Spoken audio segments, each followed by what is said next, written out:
Francisca. Selamat malam teman-teman sekalian, senang sekali bisa jumpa pada malam hari ini dan saya ingin berbagi tentang emotional intelligence. Menarik yang tadi dikatakan oleh Mbak Siska, harus sering-sering dilatih. Memang masalah emosi ini jarang disebut atau bahkan tidak pernah diajarkan. Bahkan kadang-kadang kita entah di keluarga atau di sekolah atau di kantor, saya dulu masih sempat dengar, kalau lagi kerja jangan pakai emosi, katanya. Ya, padahal kerja yang bagus harus pakai emosi, kalau enggak semangat. Betul ya. Seorang pemimpin juga harus pakai emosi, tapi emosi yang positif begitu. Kalau pemimpin nggak ada emosinya ya gimana? Saudara-saudara, kita harus semangat, kita harus kerja keras, kita harus maju, nggak ada gregetnya gitu ya. Baik, untuk memanfaatkan waktu, saya langsung share slide. Karena katanya a picture could paint 1,000 words. Jadi dengan gambar bisa lebih banyak berkata-kata. Seperti itu ya. Nah, emotional intelligence for success at work. Bagaimana kita bisa sukses di tempat kerja dengan emotional intelligence. Tempat kerja itu di mana? Sebagian orang bilang kantor, sebagian bilang sekolah, ada yang bilang rumah sakit. Ibu rumah tangga kerjanya di mana? Di rumah ya. Jadi rumah juga adalah at work begitu.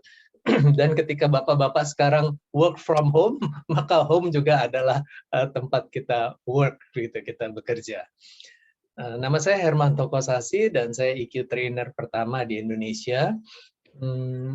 Saya pernah bekerja jadi guru, kemudian di industri pesawat terbang, kemudian pabrik IC, printer Epson, komputer Acer, lalu jadi konsultan.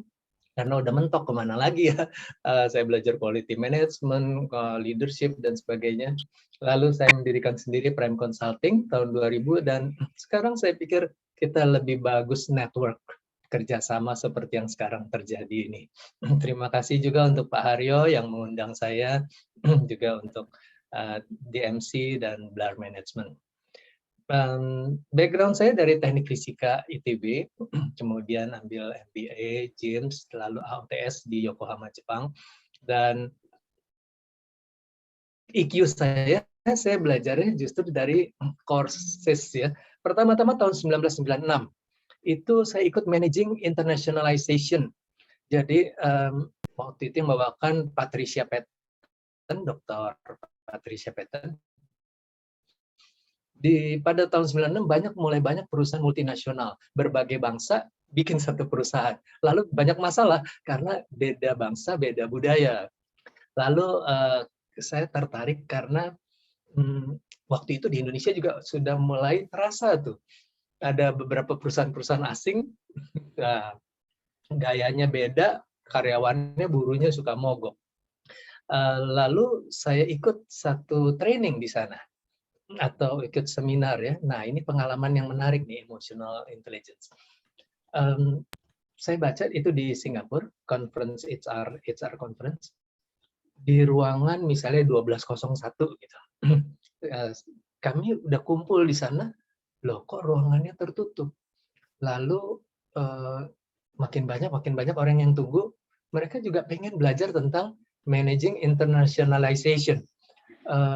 Lalu bagaimana nih, apa salah ruangan? Cek ke adminnya bilang betul di ruangan itu. Kok nggak ada ya? Akhirnya ada yang buka pintunya, di dalamnya gelap, lalu ada yang inisiatif nyalakan lampu, lalu ternyata ruangannya kosong, kursi-kursi masih ditumpuk di belakang. Loh, kok di sini sih tempatnya?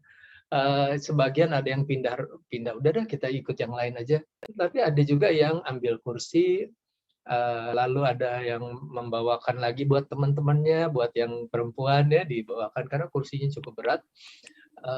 Lalu mulai pada duduk, ada 10 orang, 20 orang, 30 orang, dan ternyata pembicaranya ada di antara kami. Itu yang surprise. ternyata dia bilang, nah kita baru saja mengalami emotional intelligence experience. Jadi menghadapi situasi yang sama, reaksi bisa beda-beda. Ada yang langsung putus asa, ada yang marah-marah, ada yang inisiatif, nyalakan lampu, ada yang inisiatif ambil kursi, ada yang bantuin temennya. Nah, disitulah terjadi managing emotional intelligence. Nah, saya lanjutkan ya. Jadi saya pikir, wah ini bagus sekali, ini menarik. Dan saya ikut, bukan hanya di situ, kemudian tahun 2000 saya ikut program sebagai EQ trainer di 6 Seconds. Saya juga menulis sebuah buku, dan kemudian memberi training di pemerintahan, Bappenas, BPK, Kementerian Luar Negeri, Kementerian Keuangan, macam-macamnya, kelautan juga, BUMN. Mungkin ada pakai foto lebih bagus di sini, saya kasih lihat. Ini waktu training for trainer di 6 Seconds, San Mateo, California. Kemudian saya jadi pembicara EQ Conference tahun 2005 di Belanda. Lalu ini di GTEC Mangga 2 ada 7.000 peserta waktu itu. Kemudian EQ Conference untuk guru-guru, training EQ, untuk orang tua murid, untuk UNICEF yang peduli pada pendidikan, juga dosen-dosen, bahkan rektor, guru besar di ITB, Maranatha, Universitas Mercu Buana, BINUS, Bina Nusantara juga. Ini mahasiswa dari Malaysia yang sebelah kiri. Kemudian para dosen juga ada yang mau jadi training, mau ikut training for trainer, supaya seluruh mahasiswa baru ITB juga diberi pelatihan. Karena katanya menurut survei, mahasiswa alumni ITB kalau ngelamar itu pasti dipanggil, tapi yang diterima sedikit. Sedangkan universitas lain yang mungkin nggak begitu terkenal, kalau ngelamar sedikit yang dipanggil, tapi begitu dipanggil pasti diterima gitu. Ya, nah ternyata itu katanya faktor EQ-nya. Jadi wah ini perlu di training. Jadi baru juga beberapa minggu yang lalu saya memberi dalam rangka penerimaan mahasiswa baru. Untuk KD, waitress, penyiar radio, sales, Honda, Pfizer, juga di beberapa bank, ini CIMB Niaga, ada BNI, Bank DKI juga, Bank Kalteng, dan hotel, ini Royal Panghegar, kemudian ini tadi senior diplomat untuk Kementerian Luar Negeri, kemudian keuangan, juga Kopassus. Mereka senang sekali, wah ini ilmu baru nih katanya. Jadi bukan dengan pendekatan kekerasan. Lalu properti, radio, dan beberapa saluran. Ya, dan sekarang 2 terakhir karena sudah online, ya kita juga banyak membuat kelas-kelas online dan beberapa dikoordinir oleh DMC dan DAR Management. Psikologi untuk sekretari, dan ada juga yang menarik, banyak yang peserta yang kemudian, Pak, bisa nggak ikut training for trainer, training for EI trainer?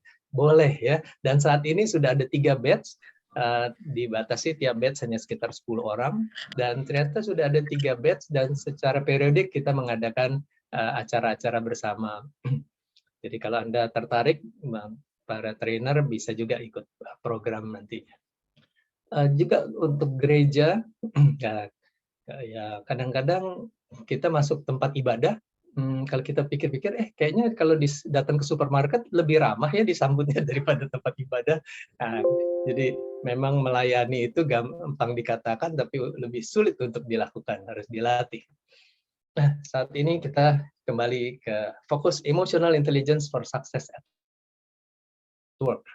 Ada 4 bagian yang ingin saya sampaikan. What is EQ? Why is EQ important? Who needs EQ? Dan how to develop your EQ. Nah, apa itu EQ? Wah, banyak sekali ya referensinya. Buku-buku di grup ada yang bilang, oh aku udah punyanya, ada punya.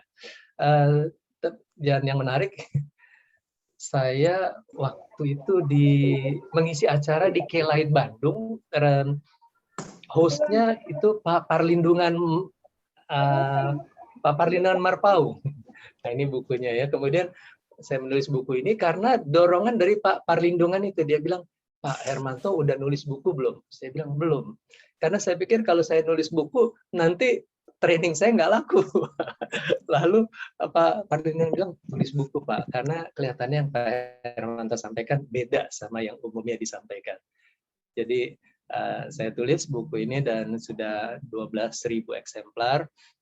Sekarang stoknya udah habis. Tapi saya lihat tadi di Tokopedia masih ada. Nah, bagaimana EQ berkembang? Tahun 70-an, Peter Salovey melakukan survei bahwa banyak orang yang sukses bukan karena IQ-nya, tapi ada faktor lain, yaitu pengaruh yang berhubungan dengan emosi. Lalu tahun 1995, itu Daniel Goleman mengeluarkan sebuah buku judulnya Emotional Intelligence. Dia menuliskan banyak hasil research-nya di pendidikan maupun di bisnis, bagaimana ternyata EQ itu berpengaruh. Lalu Travis Bradbury ini menulis sebuah buku lagi, Emotional Intelligence 2.0, awal tahun 2000-an, saya kira tahun 2005, yang isinya step by step to enhance it, bagaimana mengembangkannya. Nah, sebetulnya emotional intelligence itu adalah bagian dari multiple intelligence. Jadi kalau mungkin saya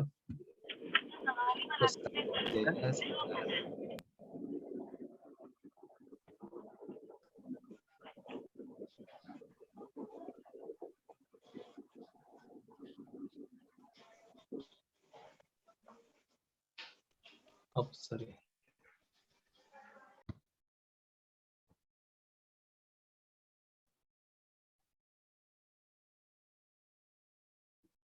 Nah,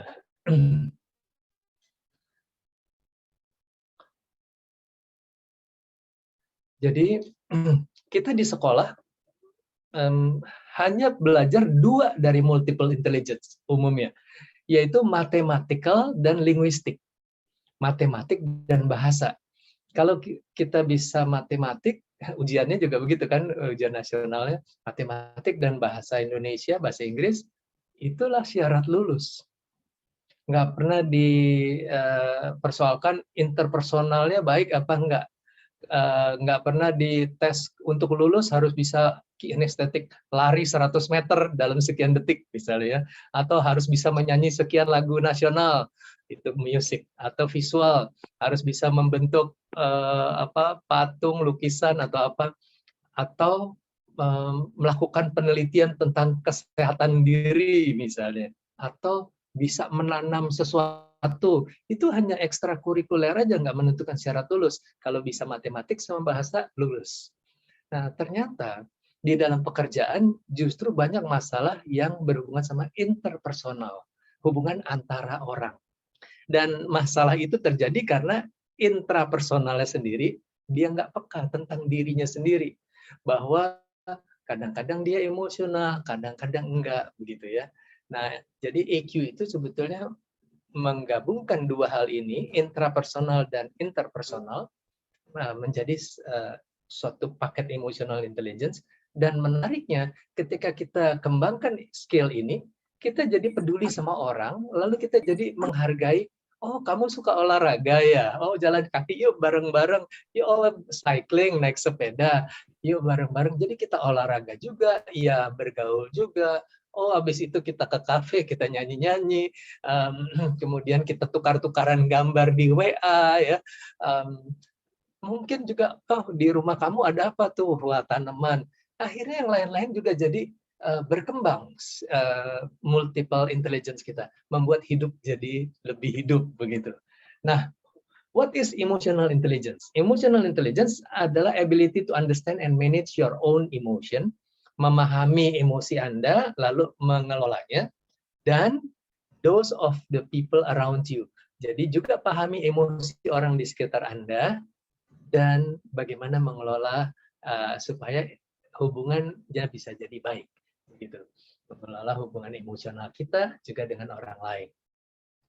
Jadi berhubungan dengan sadar emosi, kelola tentang diri. Lalu sadar emosi orang lain juga manage supaya jangan jadi marah nggak puguh begitu. 80-90% kompetensi yang membuat orang berbeda dengan yang lainnya disebabkan atau dipengaruhi oleh emotional intelligence. Itu menurut Daniel Goleman. Dan ada satu ilustrasi yang menarik, bahwa kalau kita untuk mengembangkan emotional intelligence ini kan ada dua aspek ya. Pertama intrapersonal dan yang kedua interpersonal. Intrapersonal tadi kenali emosi diri, self awareness. Kemudian kalau sudah tahu di manage dong gitu. Nah, dulu kan orang bilang jadilah dirimu sendiri. Kalau memang pemarah ya udah aja blast begitu. Kalau pemalu ya sudah pemalu. Ya ternyata bisa di-manage. Nah, ini yang menarik. Dan saya juga kemudian melihat seringkali karyawan dilakukan psikotes, tapi kepada yang bersangkutan nggak pernah dikasih tahu hasilnya bagaimana. Padahal kalau diberitahu, dia bisa self-management supaya bisa improve. Sehingga terjadilah self-performance. Nah, untuk sukses nggak bisa sendirian. Dia juga perlu social awareness dan kemudian menjalin relationship management sehingga terjadilah people performance. Jadi emotional intelligence itu sebetulnya ada mencakup 4 area, self-awareness, self-management, social awareness, dan relationship management. Itu yang membuat performance jadi bagus. Menurut 6 Seconds, emotional intelligence is blending thinking and feeling. Jadi emotional intelligence itu bukan cuma soal perasaan saja, bukan soal emosi saja, tapi menggabungkan pikiran dan perasaan kita. Saya pikir benar sih, tapi coba saya rasakan. Kira-kira bagaimana kalau saya katakan terus terang sama dia? Kaget nggak dia? Marah nggak? Jadi bagaimana dong? Pikir rasa di blending untuk apa? Optimal decision. Jadi gabungkan pikiran dan perasaan untuk keputusan yang optimal, untuk drive positive results. Jadi hasilnya harus positif. Jadi jangan bahwa kita gabungkan pikiran perasaan untuk menipu orang. Nah, itu bukan emotional intelligence, itu manipulasi namanya. Ya, jadi hati-hati nih. Kadang-kadang ada, kalau bisa menggabungkan pikiran perasaan, itu IQ ya Pak ya. Lihat hasilnya dulu. Hasilnya harus positif. Enak di saya, enak di kamu gitu. Kalau cuma salah satu pihak, itu barangkali manipulasi. Dan untuk bisa menggabungkan ini, kita memang menggunakan 3 aspek, think, feel, act. Berpikir, merasa, dan bertindak. Umumnya di pendidikan kita juga fokus ke thinking, cognitive development. Asal kita bisa hafal aja lulus. Betul nggak? Ujian kan begitu ya. Asal hafal lulus, tahu jalannya sudah. Nggak peduli dengan emotional development. Kita nggak diajarin di sekolah. Tiba-tiba ketika kita bekerja, baru kita menyadari, wah ternyata banyak orang tersinggung ya. Wah ternyata komunikasi sama atasan tuh mesti lihat mood-nya juga ya begitu. Dan behavioral development. Ternyata perilaku, sopan santun, senyum, sapa, salam perlu nih, bukan hanya di pompa bensin begitu. Kita nggak diajarin juga di sekolah. Nah, emotional intelligence menggabungkan pikiran, perasaan, dan tindakan untuk optimal decision to drive positive results. Apa sih emosi itu? Emosi adalah conscious mental reaction, reaksi mental secara sadar, reaksi berpikir, subjectively experience a strong feeling yang terjadi sebagai perasaan yang kuat. Jadi sebetulnya perasaan yang kuat kemudian dirasa gitu ya. Saya merasa begini nih. Saya berpikir karena merasa. Biasanya disebabkan oleh specific object. Jadi ada suatu objek membuat saya merasa dan kemudian berpikir. Typically accompanied by physiological and behavioral changes. Biasanya disertai dengan perubahan fisiologi, otot-otot, saraf-saraf, bisa jadi gemeter, bisa jadi tegang, bisa jadi pegel semua, dan behavioral changes, perilaku. kadang-kadang jadi marah, jadi lemes, jadi nangis ya, tiba-tiba diam, nggak bisa ngomong, atau mungkin lemes, lututnya jatuh plek gitu ketika mendengar suatu berita, misalnya ada keluarganya yang meninggal. Nah, kalau digambarkan secara diagram, jadi ada sumber emosi, suatu objek, itu berpengaruh kepada kita sebagai subjek. Nah, pengaruhnya bagaimana? Mempengaruhi pikiran dan perasaan. Akibatnya apa? Terjadi perubahan fisiologi dan perilaku. Jadi emosi itu adalah reaksi berpikir akibat perasaan yang timbul karena suatu objek. Objek ke kita jadi pikiran perasaan dan lalu jadi perubahan fisiologi dan perilaku. Anda menjadi marah, Anda menjadi sedih, jadi nangis, jadi ngambek, jadi mogok, jadi demo, ya. Itu semua efek karena yang di depan itu. Nah, yang menarik lagi adalah ternyata ada sekalimat di baris kedua itu subjectively experience. Jadi secara subjektif dialami. Artinya setiap orang bisa beda-beda sebagai subjeknya. Misalkan ada 5 orang dimarahin. Kamu nih bodoh sekali, bandel, nggak bisa ngerti, nggak ada perubahan. Mau jadi apa perusahaan kita ke depannya kalau orang-orangnya seperti begini? Nggak tahu malu, nggak punya harga diri, ya, kata-katanya kasar begitu. Lalu reaksi 5 orang ini bagaimana?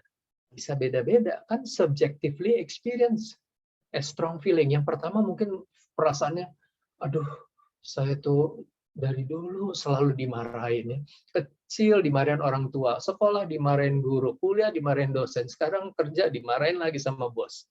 Memang sudah nasib saya. Ya udah, dia diam aja. Yang kedua mungkin tenang, tapi berpikir awas ntar pulangnya lewat mana.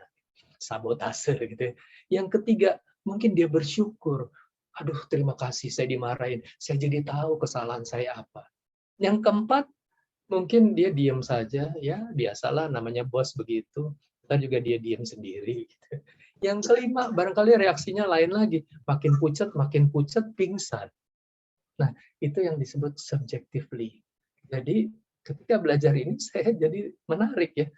Oh, itu sebabnya. Saya dulu pikir saya bersikap konsisten. Saya pernah belajar, saya ikut resimen mahasiswa pendidikan militer. Kalau salah ya harus dihukum, harus sama bicara gitu. Tapi ternyata orang beda. Jadi ada yang diomongin sekali udah bisa, ada yang perlu diulang lagi, ada yang perlu mungkin ditegur, barangkali sedikit diancam, baru dia sadar. Nah, emosi bisa jadi stres tuh bagaimana caranya? Emotion itu adalah reaksi chemical di dalam tubuh kita. Coba kalau Anda pikir emosi apa sih yang pernah Anda rasakan? Anda pernah merasa sedih gitu? Kenapa? Di mana sih rasa sedih itu? Mungkin di hati, di dada, ada lagu kan, sakitnya itu di sini gitu. Terus napas jadi sesek, lalu kemudian muka jadi panas, merah, lalu dari mata keluar air mata gitu. Terus tiba-tiba tangan gemeteran. Itu reaksi chemical yang bisa cepat sekali. Kadang-kadang bukan apa-apa, Anda cuma nonton film. Nonton film, aduh, Anda ikut sedih, ikut emosi. Emotion adalah reaksi chemical dari otak kepada seluruh tubuh, kemudian menjadi feeling bagaimana? Ketika mulai ada thinking. Nah, otak kita berpikir, oh, orang itu jahat ya. Lalu feelingnya apa? Nggak suka. Jadi feeling itu muncul setelah ada emosi. Kenapa Anda bisa tertawa waktu nonton sesuatu yang lucu stand up comedy? Karena ada satu emosi, wah itu kayak saya tuh ya. Lah berpikir kan, lalu muncullah feeling itu lucu ya gitu. Dan emotion jadi feeling bisa jadi mood. Mood itu adalah gabungan dari emotion and thinking ditambah environment. Misalnya udah lagi capek, belum makan, ya, dimarahin lagi bos, mana udah bulan tua, sebentar lagi mesti bayar rekening gitu. Fisiologinya belum sarapan, mental state. Aduh, kayaknya saya pusing, mesti ngapain lagi nih cari tambahan gitu. Nah, itu jadi mood, dan kalau itu terjadi cukup lama, jadi stres. Ada seorang dokter bilang kalau emosi itu terus terjadi selama 1 minggu itu udah potensial jadi penyakit. Bodily and mental tension, disease caution. Nah, jadi bisa mengakibatkan penyakit. Apa sakitnya? Pusing, migrain, sesak napas, sakit mah, bibir pecah-pecah, tenggorokan kering, pencernaan terganggu, susah buang air. Apalagi lama-lama nanti muncul lagi darah tinggi, gula darah naik, kolesterol, nah mulai yang serius-serius tuh bisa jantung, stroke, kanker. Ya, jadi masalah emosi nggak diperhatikan, akibatnya serius. Dan per hari, per jam, orang mengalami sekitar 27 reaksi emosional. Mungkin Anda nggak sadari itu. Misalnya Anda dengar handphone berdering, tiba-tiba Anda kaget kan? Terus lihat siapa nih namanya. Itu emosi keduanya, udah suara, baca, wah namanya sih itu. Wah dia bilang apa nih? Emosi yang ketiga. Kemudian baca isinya. Oh ternyata nggak apa-apa. Oh emosi berubah lagi. Syukur, tenang ya. Ada lagi message yang berikutnya. 4. Dalam berapa detik emosi bisa terus jalan. Tiba-tiba ada bel lagi dari luar. Oh ada Gojek. Wah mesti kita keluar. Begitu keluar, Gojeknya nggak pakai masker. Waduh, gimana nih? Kita sendiri belum pakai masker. Itu emosi bisa bertumpuk-tumpuk. Kalau sejam 27 reaksi, sehari ada 17 jam kerja, maka sehari ada sekitar 500 pengalaman emosional. Seminggu 3.000, setahun 150.000. Sebagian besar terjadi di tempat kerja, sebagian lagi di rumah. Nah, orang yang mampu mengelola emosinya dengan baik akan bekerja lebih mudah dan lebih berprestasi sesuai target dan tujuan hidupnya. Jadi yang sering kali bikin kita capek itu emosi, bukan pekerjaannya. Kenapa? Karena kalau kita happy ngerjainnya kan rasanya semuanya enteng-enteng aja ya. Emotional intelligence affects your performance. Nah, kenapa EQ jadi begitu penting? Tadi sudah ada pengantarnya ya, emosi itu dampaknya sampai kesehatan. IQ membuat Anda mendapat panggilan, sedangkan EQ membuat Anda mendapat pekerjaan dan promosi. Kalau Anda ingat, kalau Anda pernah seleksi karyawan di perusahaan, biasanya kriterianya apa? Panggil orang. Yang utama adalah IQ, name, nick, IP. Lihat angkanya, yang sekitar 4 lah gitu. Nah, lalu apakah yang IP yang nilainya tinggi semua dipanggil? Iya dong, yang diprioritaskan ya. Nah, lalu apakah semua yang dipanggil itu diterima? Ya enggak, kan di interview. Apa yang diseleksi dilihat? Cara menjawabnya, cara dia menerangkan, cara dia berkomunikasi, mungkin penampilannya, pakaiannya, cara dia bertanya, cara duduknya. Kalau dengan beberapa orang cara dia menjawab pertanyaan. Lalu diterima. Diterima bukan karena IQ-nya, tapi karena observable behavior tadi. Nah, itu adalah EQ-nya, intrapersonal, self-management-nya, social awareness dia, relationship management-nya. Lalu diterima, masuk percobaan dulu kan. Nah, misalnya 3 bulan. Apa yang menentukan dia lulus masa percobaan atau tidak? Bukan IQ-nya, tapi bagaimana dia berinteraksi dengan sesama temannya, bagaimana dia berkomunikasi dengan atasan, bagaimana dia disiplin waktu, bagaimana dia berkoordinasi dengan bawahannya. Itu perilaku, behavior lagi. Lalu akhirnya diterima. Lalu ada peluang promosi nih, kita butuh nih supervisor, butuh manager. Yang dicari apa? IQ-nya udah nggak lagi. Yang dilihat adalah EQ-nya, self-management-nya, social awareness-nya, dan relationship management-nya.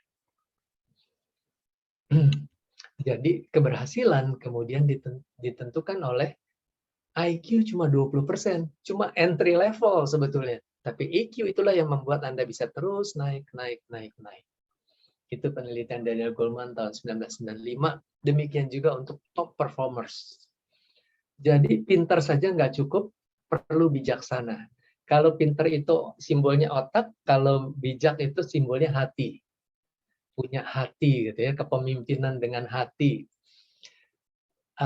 Orang yang hanya IQ-nya saja tinggi, tapi EQ-nya rendah, kayaknya apa ya, dingin, cenderung apa, sombong begitu, nggak mau bergaul, kalau ngomong nyakitin seperti itu. Sedangkan orang yang EQ-nya tinggi lebih ceria, bisa bergaul, ramah, bisa apa ya, membuat hubungan yang lebih baik. Dan perusahaan tentu lebih suka orang yang IQ dan EQ-nya tinggi. Nah, di sini satu hal lagi yang menarik nih. Kita biasanya memberikan training kepada karyawan kalau di perusahaan ya, knowledge dan skill. Knowledge dengan classroom, mungkin skill dengan praktek. Harusnya kalau sudah dikasih knowledge dan skill, resultnya jadi bagus dong. Kita kasih sales training, kita kasih leadership training, customer service training, apalagi namanya, telepon skills. Tapi kok resultnya kadang-kadang enggak seperti yang diharapkan. Kenapa? Rupanya dia punya problem behavior. Jadi, kamu tahu nggak sih kalau ada customer kamu harus cepat sambut? Tahu. Tapi kenapa nggak langsung disambut? Ya kan saya lagi sibuk. Ya dia kan juga orangnya begitu Pak. Orang kita udah mau pulang dia baru datang. Kenapa kamu marah-marah melayaninya? Habis dia juga begitu sih. Jadi behavior kita ternyata membuat knowledge dan skill itu seperti nggak ada efeknya. Nah, EQ ini melatih behavior kita supaya bisa stabil. Self-management, social awareness, relationship management. Dan sebetulnya ada driver satu lagi, attitude, karakter, dan values. Tapi seringkali niat baik seseorang itu sudah jadi hilang karena behavior-nya berubah. Behavior salah satu pengaruhnya pergaulan. Ya, jadi dia udah dididik bagus di semua orang tuanya, sama dosennya udah diajarin yang baik, tapi karena pergaulannya dia jadi nggak beres, nggak disiplin. Nah, akhirnya knowledge and skills-nya jadi seperti nggak ada. Karena itu kita suka lihat nih kalau di TV ya, kadang-kadang ada keributan antara orang pinter, bisa lempar-lemparan kursi, bisa lempar-lemparan gelas begitu. Behavior-nya jadi nggak kayaknya nggak sesuai deh sama pendidikannya gitu ya. Kenapa? Karena ketika emosi otak berpikirnya udah nggak jalan. Mungkin saya mau tanya nih kepada Anda sedikit. Siapa yang pernah marah? Coba tulis SSSS gitu di chat. SSSS yang pernah marah.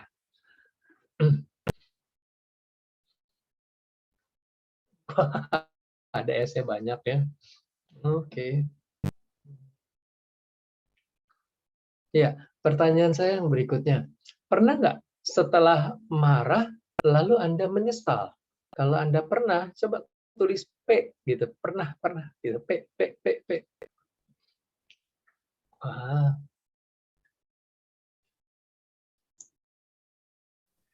Ya, udah.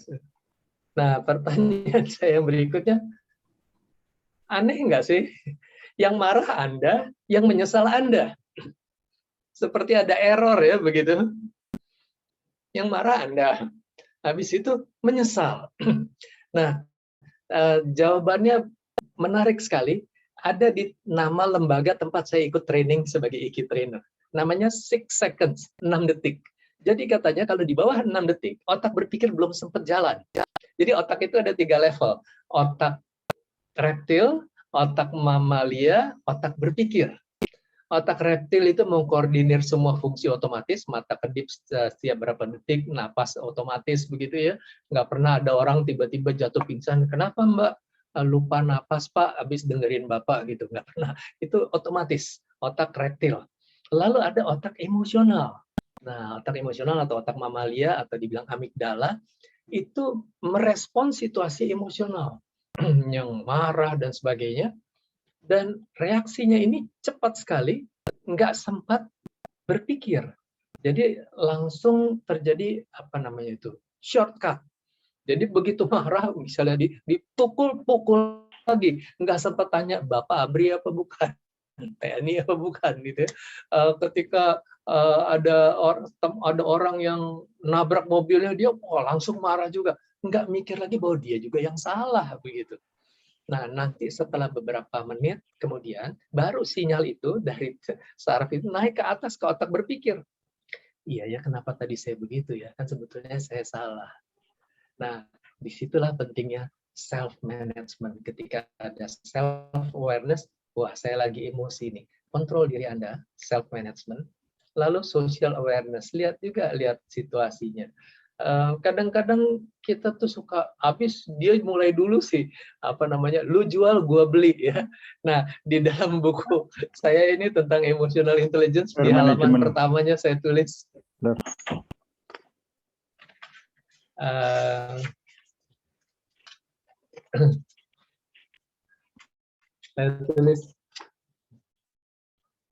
lu jual gua beli sudah kuno gitu ya. Nggak fokus ya, oke. Lu jual gua beli sudah kuno. Jadi jangan terlalu mudah, karena dia jual soalnya Pak, kita beli, kita borong. Itu reaksi mamalia. Kita harus berpikir dulu dong, emangnya nggak ada tempat lain? Gitu ya. Ngapain juga beli di tempat dia kalau harganya lebih mahal? Nggak ada tempat lain, nggak ada yang jual lagi. Barangkali bisa ditawar dulu harganya. Ya, tawar dulu. Jadi jangan terlalu emosional. Lu jual, gua beli. Mata ganti mata, gigi ganti gigi. Wah, kalau kita berpikirnya kayak gitu, nanti bangsa Indonesia habis oleh sesama bangsa sendiri.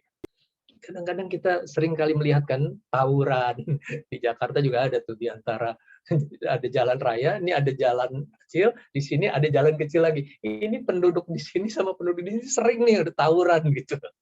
Jadi nanti antar golongan, nanti antar partai, nanti karena pilihannya beda lalu ribut. Ada juga ibu-ibu wanita ribut, kenapa? Ternyata partainya sama, tapi justru karena pilihannya sama, dua-duanya mencintai orang yang sama, lalu ribut juga. Jadi pilihan beda ribut, pilihan sama juga ribut. Nah, saya lanjutkan ya. Jadi emotional intelligence ini menarik sekali. Bagaimana kita melatih behavior kita.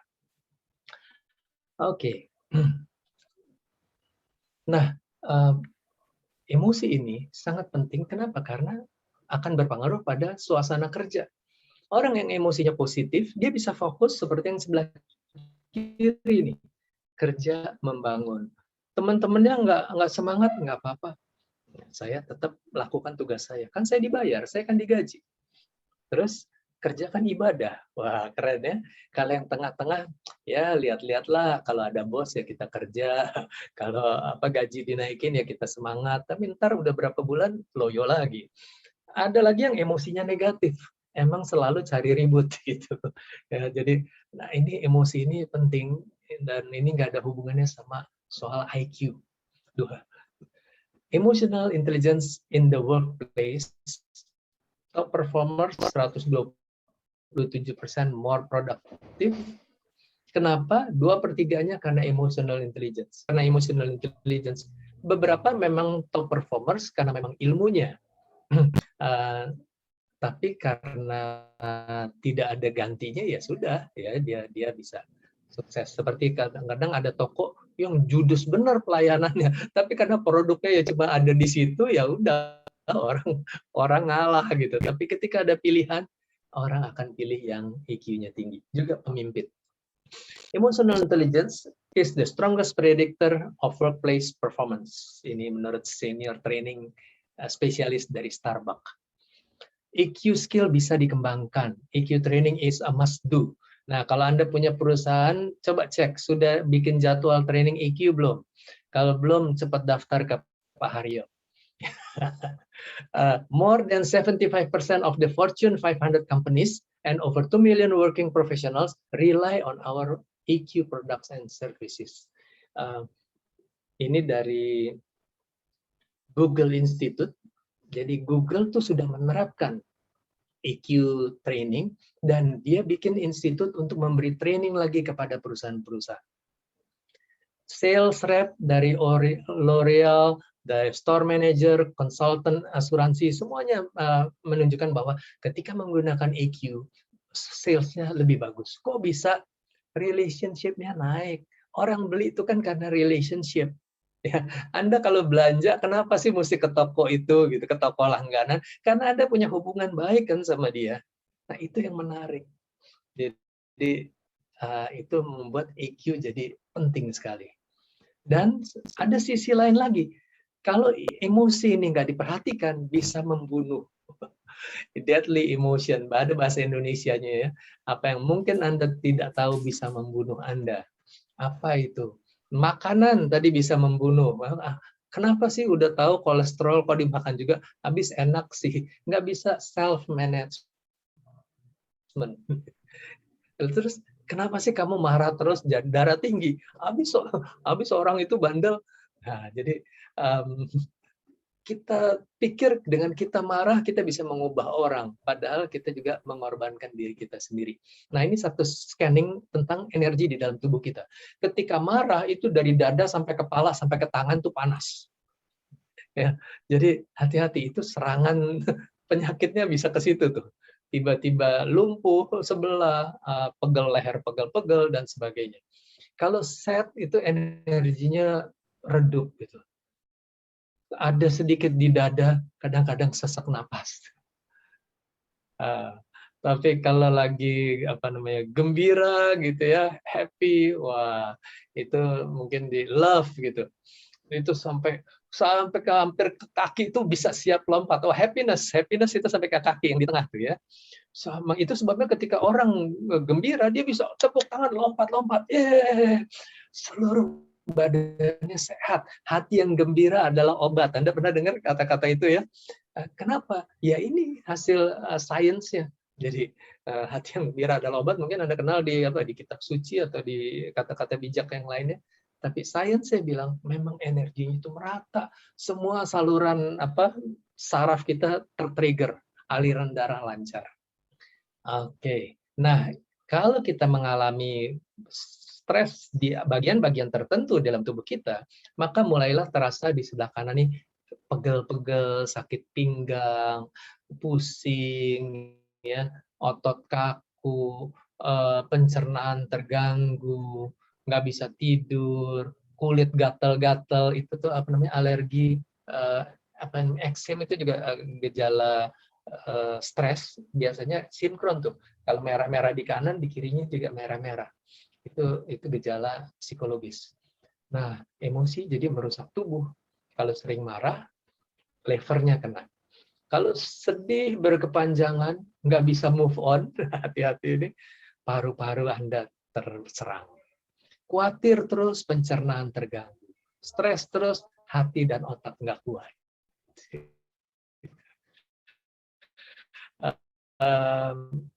Takut gitu ya, itu juga merugikan ginjal kita. Jadi belajarlah EQ supaya sehat, dan bukan saja sehat, jadi produktif dan lebih laku. Nah, ada lagi manfaat yang satu lagi nih, di samping jualan laku produktif, bisa umur panjang. Emang apa sih penyebab umur panjang?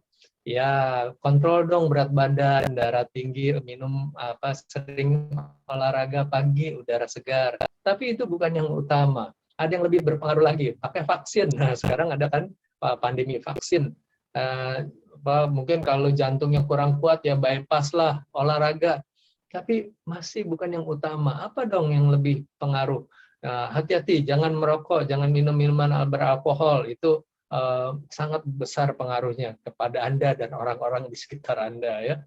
Tapi ada lagi yang lebih besar pengaruhnya untuk kesehatan dan supaya Anda panjang umur, yaitu punya sahabat dekat. Relationship membuat umur panjang. Anda kalau udah sukses nih jualan, punya uang banyak, udah kaya, terus nggak bisa dinikmati sendirian aja kan susah ya. Banyak orang yang kemudian pendek umurnya, bunuh diri. Banyak artis, banyak selebritis bunuh diri. Kenapa nggak punya sahabat dekat? Dan ternyata yang utama yang membuat staying alive, hubungan sosial yang hangat. Itu relationship. Jadi bisa terjadi karena self-management, social awareness, dan relationship. Jadi udah ada untung kemana-mana gitu ya. Dari mulai studi, kerja, bisnis, keluarga, jualan, dan sebagainya. Ada juga nilai yang menarik nih, Ubuntu namanya. Itu di Afrika ada cerita orang Amerika kan ada di sana. Dia bikin perlombaan. Sini anak-anak kumpul gitu. Kamu lomba lari ya. Yang pertama nanti dari sini lari sampai ke pohon di sana. Yang sampai di pohon duluan dapat hadiah. Ya dia kasih minuman. Nanti dikasih makan nih, makanan yang boxnya dia. Lalu anak-anak itu senang sekali. Oh, oke, yeay, kita mulai ya. Oke, saya mulai hitung. 1, 2, 3. Anak-anak itu lari, tapi berpegangan tangan. Terus begitu sampai ke pohon di seberang itu. Lalu orang Barat ini heran, loh, kenapa kamu lari berpegangan tangan? Kan kalau yang satu ada salah satu pasti bisa lebih cepat. Ternyata mereka bilangnya Ubuntu. Ubuntu itu apa sih? Nah, di sini ada penjelasannya. Mereka punya filsafat, filosofi, bahwa kita ada karena saya ada karena ada kita. In Africa, there is a concept known Ubuntu, the profound sense that are human only through the human of others. Kita bisa ada karena adanya orang lain. Jadi kita harus menghargai itu. And if we are to accomplish anything in this world, it will in equal measure to be due to the work and achievement of others. Jadi kalau kita bisa menghasilkan sesuatu, itu sebetulnya karena peran serta orang-orang di sekitar kita juga. Nah itu value itulah yang dekat tunggal ika gitu ya. Perlu dipraktekkan tuh. Kemarin dalam Olimpiade di Jepang itu menarik. Ada seorang pelompat tinggi, lalu diminta ulang lagi, sama hasilnya. Diminta ulang lagi, sama hasilnya, dan diminta ulang yang ketiga kali, yang satu nggak bisa, dia cedera di kakinya. Lalu yang satu sebetulnya punya peluang untuk lompat dan dia menang.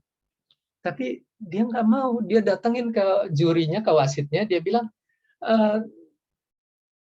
kalau saya nggak lompat, kalau saya lompat dia pasti kalah kan, dia udah nggak bisa lompat orang itu.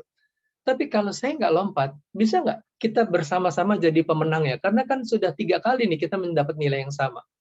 Lalu si wasitnya itu buka pedoman wasit, ternyata ada peraturan Olimpiade itu, kalau dua-duanya nilainya sama, maka dua-duanya bisa jadi juara. Dan mereka sepakat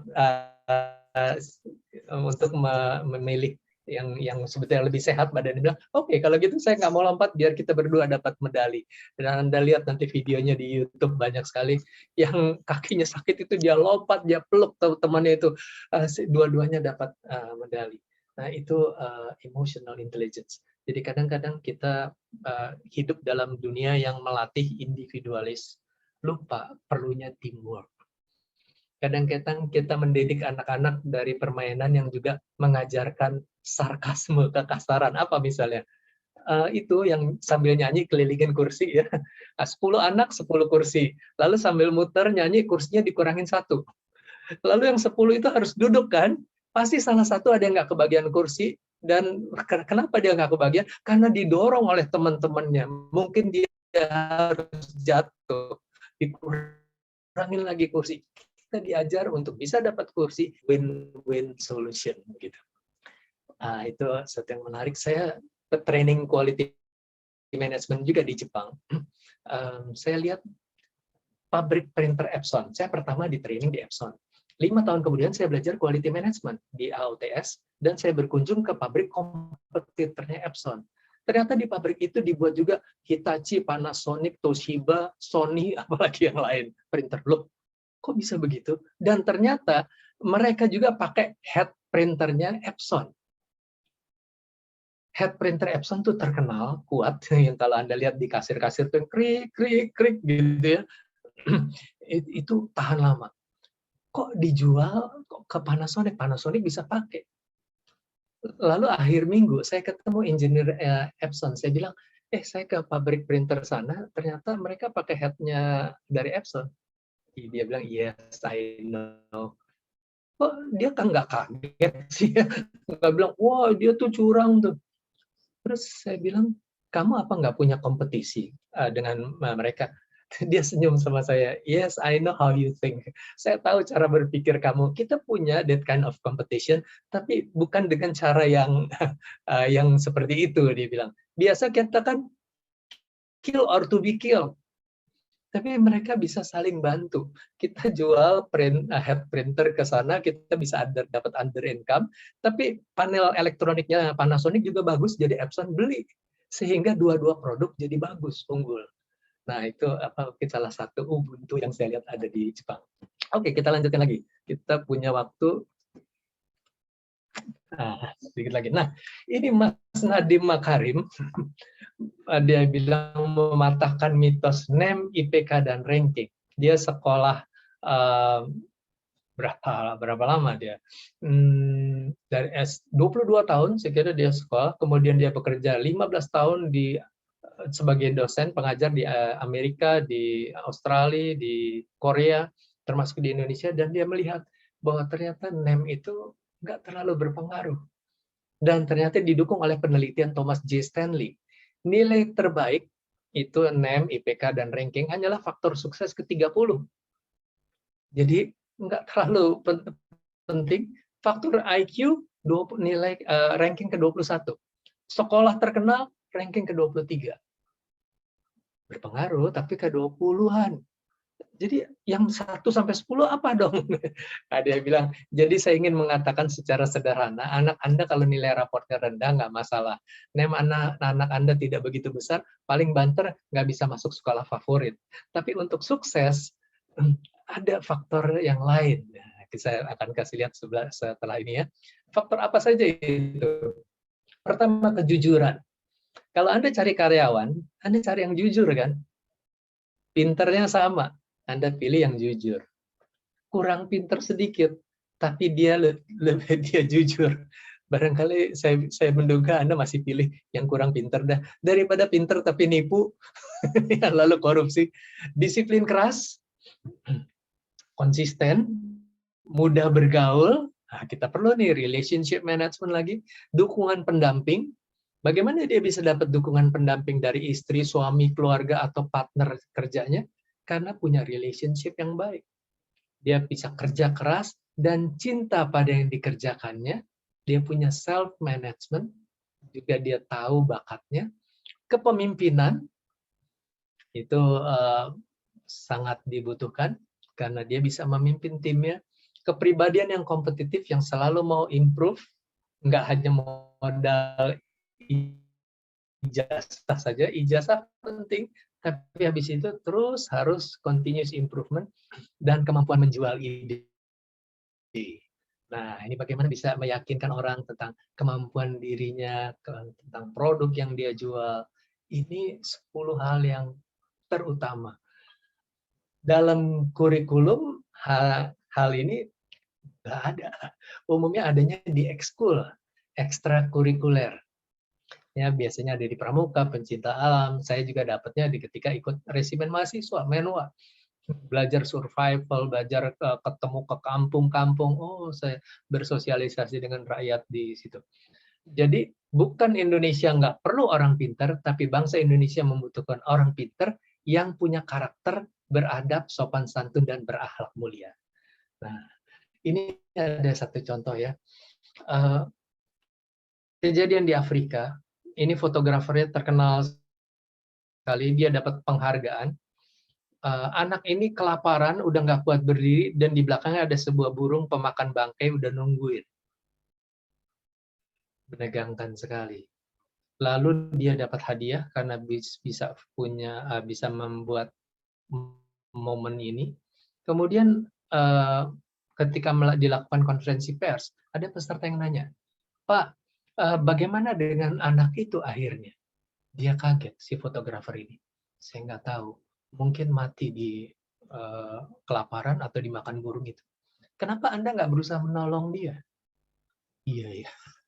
Dia hanya fokus pada profesinya saja, lupa kepada aspek kemanusiaannya.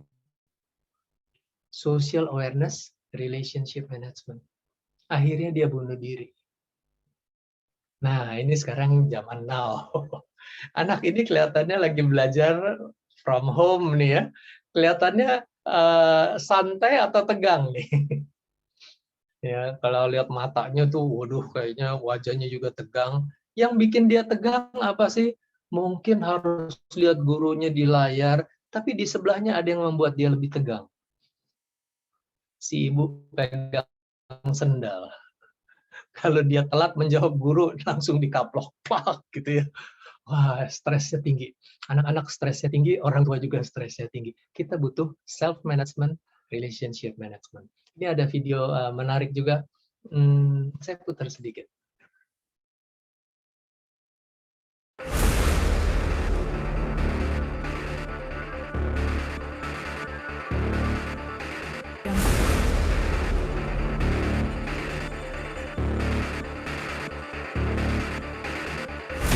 Sangat menyedihkan, memprihatinkan, dan membuat kita merasa geram. Bagaimana mungkin seorang anak yang usianya 19 tahun bisa tersenyum di depan kamera setelah membunuh ibunya sendiri dengan tusukan pisau di wajah dan leher ibunda yang melahirkannya. Inilah generasi ketika orang hanya diajarkan kecerdasan intelektual semata, tanpa kecerdasan emosional, tanpa kecerdasan spiritualitas. Kecerdasan emosional adalah kemampuan untuk merasa, what do I feel? Orang menyebutnya EQ atau emotional quotient. Dan itu tidak pernah diajarkan di bangku sekolah, apakah SD, SMP, SMA, atau bahkan sampai universitas. Apalagi kecerdasan spiritualitas.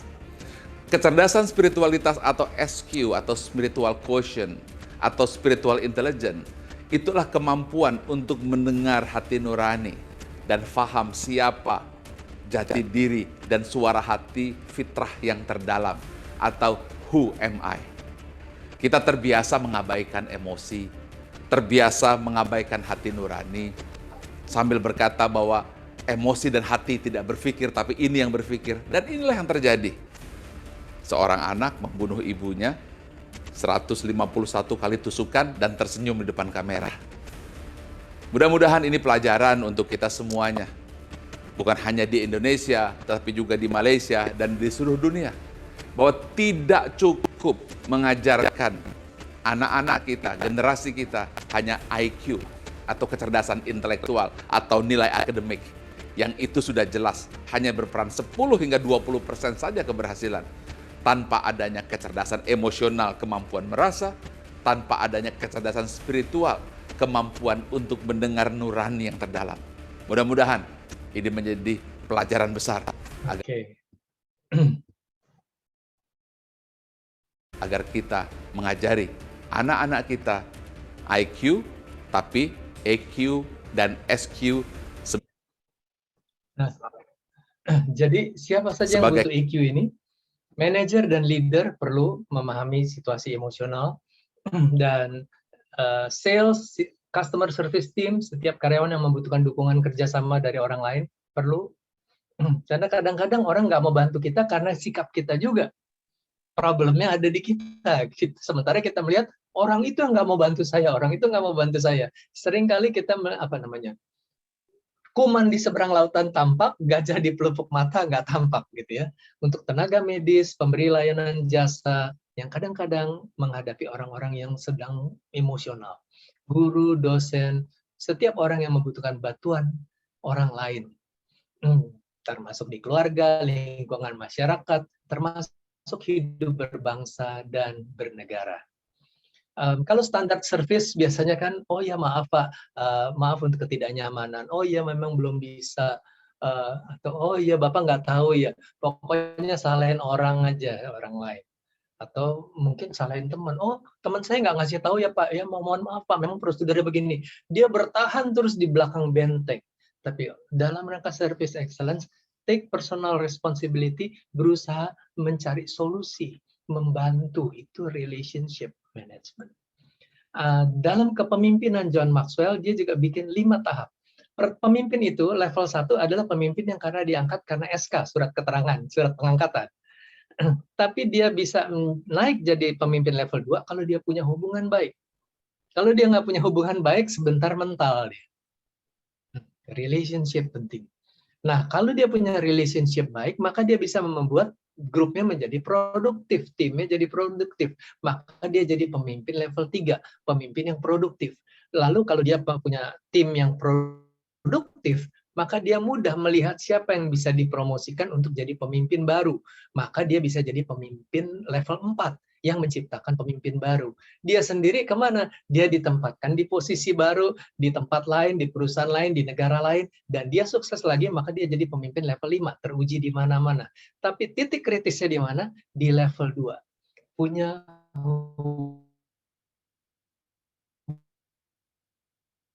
hubungan baik, relation. Jadi manfaat mengikuti emotional intelligence meningkatkan hubungan baik, mendukung pengambilan keputusan, membuat kadar stres yang lebih sehat ya, meningkatkan alternatif keputusan, cari yang mana yang positive result, meningkatkan sukses dalam penjualan. Nah, bagaimana meningkatkannya pada akhirnya ya? Gimana dong Pak caranya? Anda pengen nggak jadi lebih baik? Pasti mau dong ya. Nah, jadi pakai kerangka ini, pertama tingkatkan kesadaran diri Anda, tingkatkan pengendalian diri, tingkatkan kepekaan kepada orang lain. Jadi begitu melihat orang, Anda sudah tahu, wah orang ini kelihatannya lagi ada problem nih. Lihat lagi, satu lagi, wah kayaknya yang ini sebentar lagi pasti pinjam duit. Gitu. Social awareness. Lalu relationship management dan people performance. Konkretnya, ada lebih detailnya di sini. Self awareness itu tentang termasuk self confidence, rasa percaya diri, awareness of emotional state, saya emosinya lagi bagaimana nih ya. Saya bakal ketemu orang itu, wah saya mesti tenangin diri dulu dong. Anda pulang udah rusuh gitu dari kantor, dari pekerjaan, jalanan macet, mau masuk rumah, self awareness, tenangkan diri Anda dulu, self management ya. Keeping disruptive emotion and impulses in check. Jadi sadar supaya jangan nanti anak rewel sedikit Anda meledak. Demikian juga sebaliknya. Anda mungkin lagi tegang nih, akhir semester mesti banyak tugas sebagai dosen, mau masuk ruang kelas, hati-hati. Jangan nanti mahasiswanya ribut sedikit, Anda meledak. Juga begitu, Anda nih lagi punya masalah nih. Saya dulu punya atasan kalau hari Senin, dia selalu bad mood. Begitu masuk kantor, ada masalah sedikit, wah bisa langsung meledak juga. Self-management, acting in congruence with your values. Anda punya values apa sih? Melayani, mengasihi, membantu, memotivasi. Ingat itu, self-manage. Saya harus jadi motivator, saya harus menjadi teladan. Handling change, flexibility. Memang ada perubahan, oke, kita kelola dengan baik. Lalu latih social competence. Picking up on the mood in the room. Ya, jadi begitu masuk, Anda coba cek. Kira-kira teman-teman bagaimana nih emosinya. Dari wajahnya, dari suaranya, Anda bisa feeling.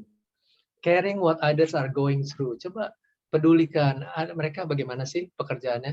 Kalau tugasnya nggak selesai, kenapa? Saya pernah ngajar kelas guru-guru, kelas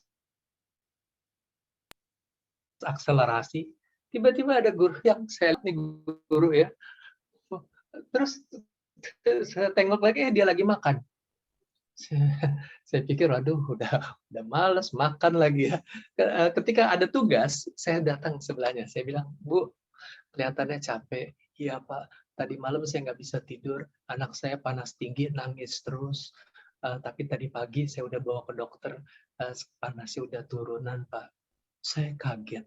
Saya bilang, oh Bu, saya berterima kasih Ibu masih mau datang ke training saya.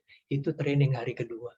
Ya, jadi bagaimana social awareness saya itu berubah ketika mendengar reason-nya gitu.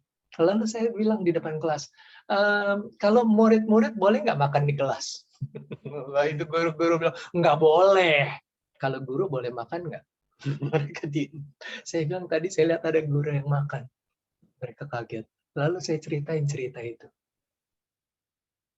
Saya tanya, mungkin nggak di kelas ada siswa Anda yang malamnya nggak bisa tidur karena adiknya panas tinggi, nangis terus, mamanya kerja malam, shift malam, dia harus nemenin adiknya, lalu pagi-pagi mamanya sudah pulang, nggak sempat bikin sarapan buat dia, tapi dia pengen sekolah, dan ketika lagi pelajaran dia lapar sekali, lalu dia keluarin makanan, pas dia makan gurunya lihat.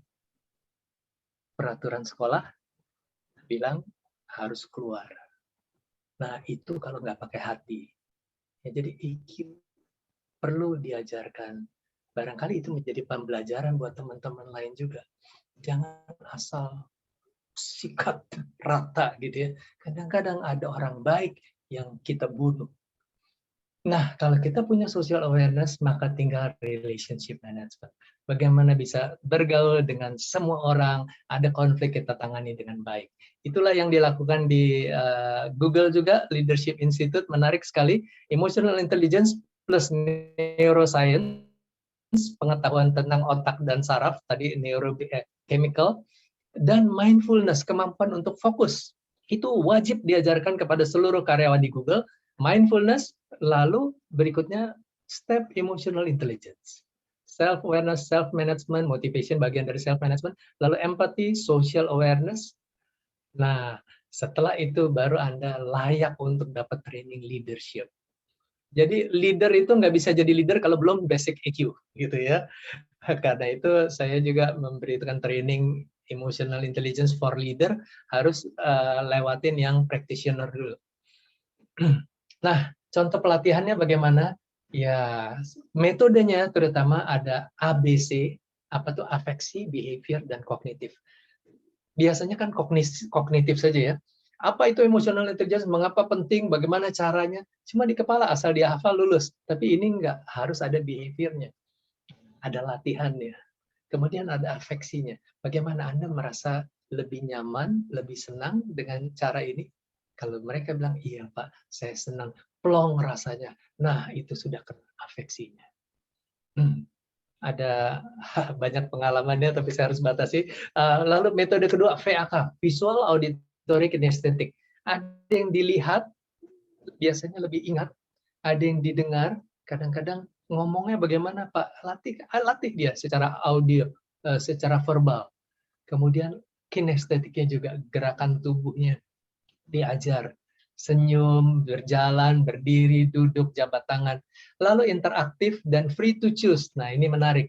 Jadi di emotional intelligence, kita nggak diajarin untuk, ya kamu sharing apa yang kamu dapat, ya kamu, ya kamu. Kita nggak tunjuk, orang kaget. Nggak semua orang sama. Ingat ya, ada orang yang lebih open, ekstrovert, ada yang introvert. Nah, biarkan dia berkembang. Yang ekstrovert ngomong duluan, oke, kita bisa lihat, oh yang ini belum. Nah, kalau gitu sekarang kita kasih kesempatan juga yang sebelah sini ya. Jangan ditunjuk orangnya, biar dia free to choose. Kalau dia memang siap, dia akan ngomong. Itu adalah bagian pengembangan emotional intelligence. Lalu adaptasi dan adopsi. Ini saya diajarkan oleh 6 Seconds. Banyak nilai-nilai yang dari Indonesia bisa kita pakai. Yang di depan memimpin, yang di samping membimbing, yang di belakang mendorong, seperti itu, mengikuti, mendukung, apalagi lain lubuk lain ikannya, di mana bumi dipijak di situ langit dijunjung, gitu. Pakai adopsi. Tapi ada juga materi-materi yang barangkali belum ada, adaptasi. Jangan kesannya ini adalah ilmu dari Amerika. Ini adalah human skills, people skills, manusia, sama semua manusia. Pengen diperhatikan, pengen dicintai. Lalu kasih humor supaya orang juga lebih bahagia, afeksinya ya. Ketika bahagia, otaknya terbuka, hatinya terbuka, dompetnya juga terbuka untuk sales. Dan bisa secara online maupun offline. Nah, 6 Seconds mengajarkan 3 tahap. Pertama, know yourself, kemudian choose yourself, lalu give yourself. Kenali hati Anda, lalu pakai kaca pembesar, apa saja sih yang Anda bisa lakukan supaya Anda bisa jadi lebih baik. Consequential thinking, pikirkan konsekuensinya kalau Anda tetap begini. Kira-kira gaji cepat naik nggak kalau kayak begini? Kira-kira banyak teman nggak kalau kayak begini? Kira-kira keluarga bahagia nggak kalau kayak begini? Kalau ada yang salah, perbaiki. Navigate emotion, arahkan emosi Anda supaya lebih positif. Kemudian bikin intrinsic motivation, bikin target pribadi. Saya mau mencapai apa? Dalam pekerjaan, dalam bisnis, dalam keluarga, dalam lingkungan sosial. Ya, jangan cuma kerja saja, keluarga diabaikan. Jangan hanya keluarga saja lalu kerjaan juga amburadul gitu. Semuanya dibikin balance. Dan latih optimism. Susah Pak? Iya susah, tapi di mana ada kemauan di situ ada jalan. If it is to be, it is up to me gitu ya. It is up to you also. Nah, yang kedua, kalau Anda sudah bisa self management, sudah choose yourself, give yourself, buat diri Anda bermakna buat orang banyak. Bagaimana seekor monyet di atas pohon, dia sedang santai gitu ya, dengan dapat angin gitu. Lalu dia lihat di bawah ada sungai, airnya mengalir, tiba-tiba dia lihat ada ikan di bawah. Aduh, kaget dia, kasihan sekali ikan itu di air, pasti nggak bisa napas. Dia cepat turun, dia tangkap ikan itu, dia taruh di pinggir, di darat. Lalu dia naik lagi ke pohon, dia merasa senang sekali. Untung saya lihat ikan itu, kalau nggak mati ikan itu di dalam air. Nah, maksudnya apa maknanya? Kadang-kadang kita mau menolong orang dengan cara kita. Belum tentu orang itu happy, bahkan mungkin sebaliknya bisa membunuh orang itu. Jadi tingkatkan empati Anda supaya Anda bisa memberikan yang tepat buat orang tersebut. Lalu pursue noble goals. Apa sih cita-cita Anda setelah Anda meninggal? Apa yang Anda mau tinggalkan? Prestasi dalam pekerjaan, keteladanan bagi keluarga Anda, masyarakat yang lebih baik. Buat sesuatu dan itu akan membuat Anda lebih konsisten melakukan perbaikan sesuai dengan emotional intelligence. Kalau menurut Daniel Goleman pakai 4 kriteria ini ya, self awareness, self management, social awareness, relationship management. Saya memberi contoh. Jadi kita mesti cek rasa bahagia kita seberapa, semangat kita seberapa ya. Karena bahaya, resikonya apa? Kalau lagi semangat dan bahagia, kita joy banget gitu. Tapi kalau semangat tapi nggak bahagia, kita maunya tuh nyerang. Orang yang suka demo itu semangatnya tinggi tapi hatinya nggak bahagia. Bagaimana dengan bahagia tapi semangatnya rendah? Konsensus. Maunya ya udah setuju, nggak sumbang saran gitu. Bagaimana, ada ide lain? Nggak ada. Setuju, setuju, biar cepat gitu ya. Nah, kalau pesertanya senang, semangat dan bahagia, pasti mereka, Pak, bagaimana kalau ditambahkan ini? Pak, bagaimana kalau saya bantu seperti ini? Itu timnya jadi menarik sekali. Kalau nggak semangat dan nggak bahagia, ya itu problem ya. Mungkin salah rekrut.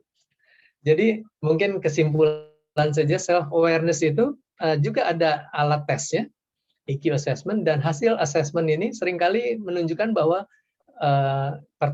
titik pertama tuh self awareness, lalu self management, social awareness, dan relationship management. Umumnya relationship management itu jeblok. Ada juga yang self managementnya yang rendah. Karena itu perlu latihan, ya. Lalu emosi itu sebetulnya ada untuk suatu maksud. Sedih itu apa? Untuk ngasih tahu bahwa kamu belum mendapat apa yang kamu inginkan. Kamu marah kenapa? Berarti ada sesuatu yang salah dalam hubungan kamu sama orang itu. Apa yang harus diperbaiki?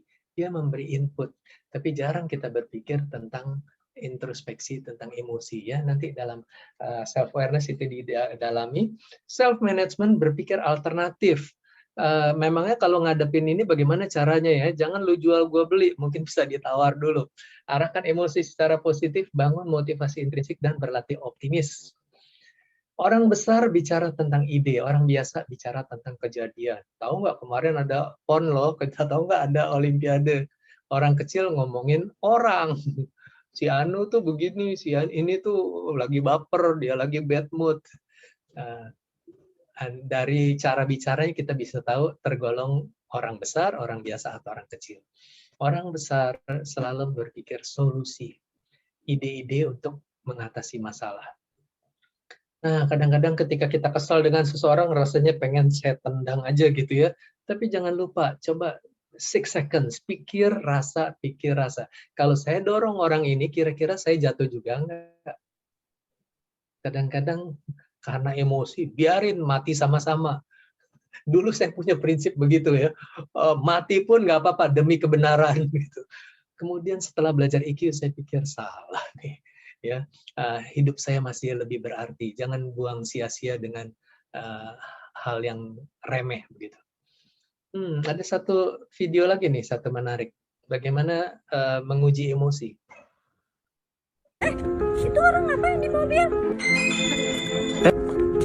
Jangan buru-buru dulu. Mas, di sini ngapain ya? Ini mobil saya. Ini mobil kita. Buktinya mana? Saya tunggu di sini udah seharian. Lain kali hati-hati.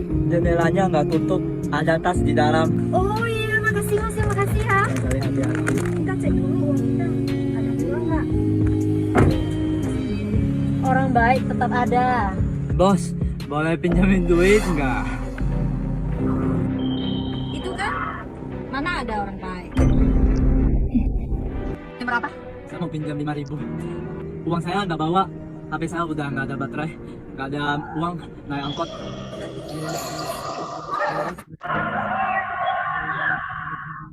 Ini buat Mas aja nggak apa-apa. Tadi terima kasih ya udah bantu.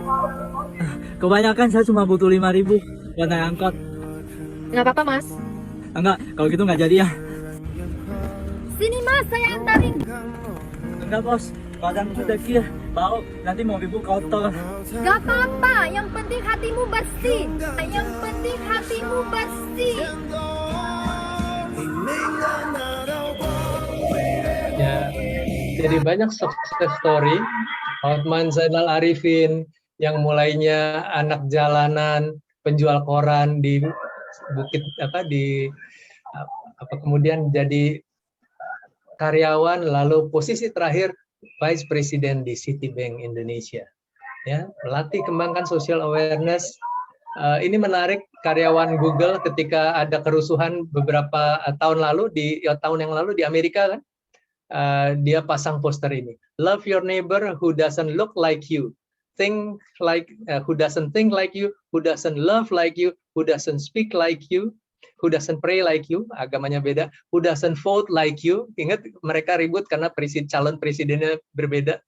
Love your neighbor, no exception. Ini adalah moto emotional intelligence. Jaga, jangan ribut sesama bangsa sendiri. Ya. Halo Indonesia, apa kabar? Jadi ada juga ini Hakim Agung di Amerika, orang Indonesia juga. Jadi relationship akan sangat bermanfaat. Nah, itulah yang kita perlu latih. Mungkin banyak contoh-contohnya. Ini salah satu contoh relationship di antara dua pemain ini, Gracia dan Apriani. Akhirnya berhasil, walaupun usia berbeda, tapi mereka bisa bergabung. Dan senang sekali orang Indonesia bisa memenangkan pertandingan di antara bangsa-bangsa yang luar biasa. Oke, saya kira itu saja. Oh, ada satu hal. Besok ada satu training yang menarik hari Minggu. Improve your customer service team with EQ. Jadi kalau Anda butuh untuk dalam khusus tentang service tim Anda, ini acara yang bagus, kesempatan yang bagus, jam 15.30 sampai 17.30 hari Minggu. Ya,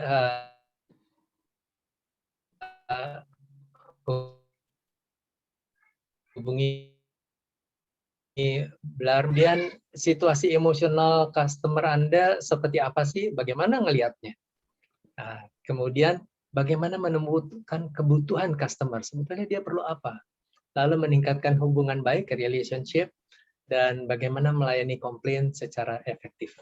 Itu saja yang saya ingin sampaikan. Jadi kalau mau training yang lebih komplit ya yang seharian, practitioner, leadership, dan juga training for trainer 2 hari.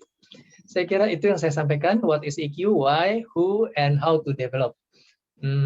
Kalau masih mau informasi lain ada di Instagram atau Facebook, ada YouTube juga beberapa. Mohon maaf untuk waktu yang agak panjang. Terima kasih untuk kesempatannya. Baik, terima kasih banyak Pak Herwanto. Keren banget materinya. Sampai di inbox full semua, banyak yang tanya. Oh, bertanya. Apakah bisa di-share untuk slide-nya malam ini? Iya, katanya di YouTube-nya ada, tapi nanti saya coba carikan ya, karena ada beberapa tadi yang ada videonya. Mungkin nanti saya kurangi dulu videonya. Baik, lalu ada pertanyaan juga Pak. Ini menarik sih pertanyaannya. Di inbox. Terkait kekerasan pada anak dan istri atau suami oleh orang tua atau pasangan yang sering terjadi akhir-akhir ini di berita, apakah karena pergeseran nilai dan tidak mampunya EQ pada orang tersebut? Apakah tidak punya apa? Ini tidak mempunyai EQ, emotional intelligence pada orang tersebut. Iya, kalau dia melakukan kekerasan berarti dia tidak melakukan self management kan, dan sekaligus dia tidak membuat relationship yang baik. Orang yang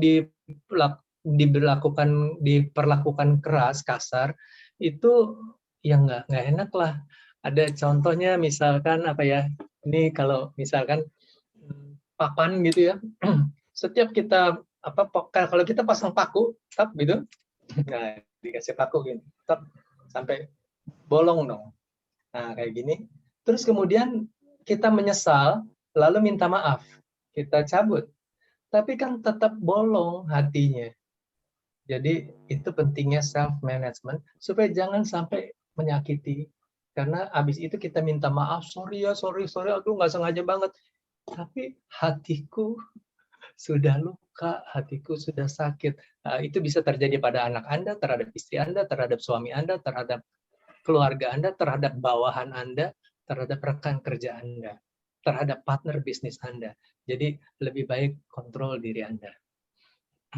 Ya, saya sebetulnya nanti kalau ada kesempatan saya juga ada video yang bisa menunjukkan itu dan melatih juga.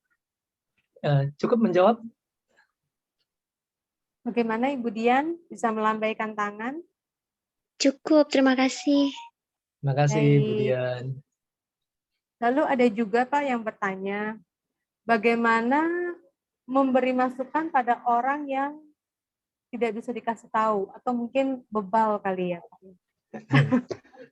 Banyak yang seperti ini soalnya. Iya. Jadi yang tadi saya jadi ingat yang tadi Ibu Dian, lalu yang kedua barusan siapa? Yang kedua ini adalah, bentar Pak, akun Zoom, ini nggak ada namanya sih Pak, tapi itu saya. Zoom. Oh iya. Jadi saya mau nanya gini, mungkin berhubungan juga dengan pertanyaan yang pertama tadi tuh. Namanya siapa Pak? Namanya Jerry. Oh Pak Jerry, oke ya. Pak Jerry.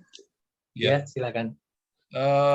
Jadi mungkin ada dua pertanyaan yang saya mau tanyakan, itu berhubungan dengan yang pertanyaan tadi.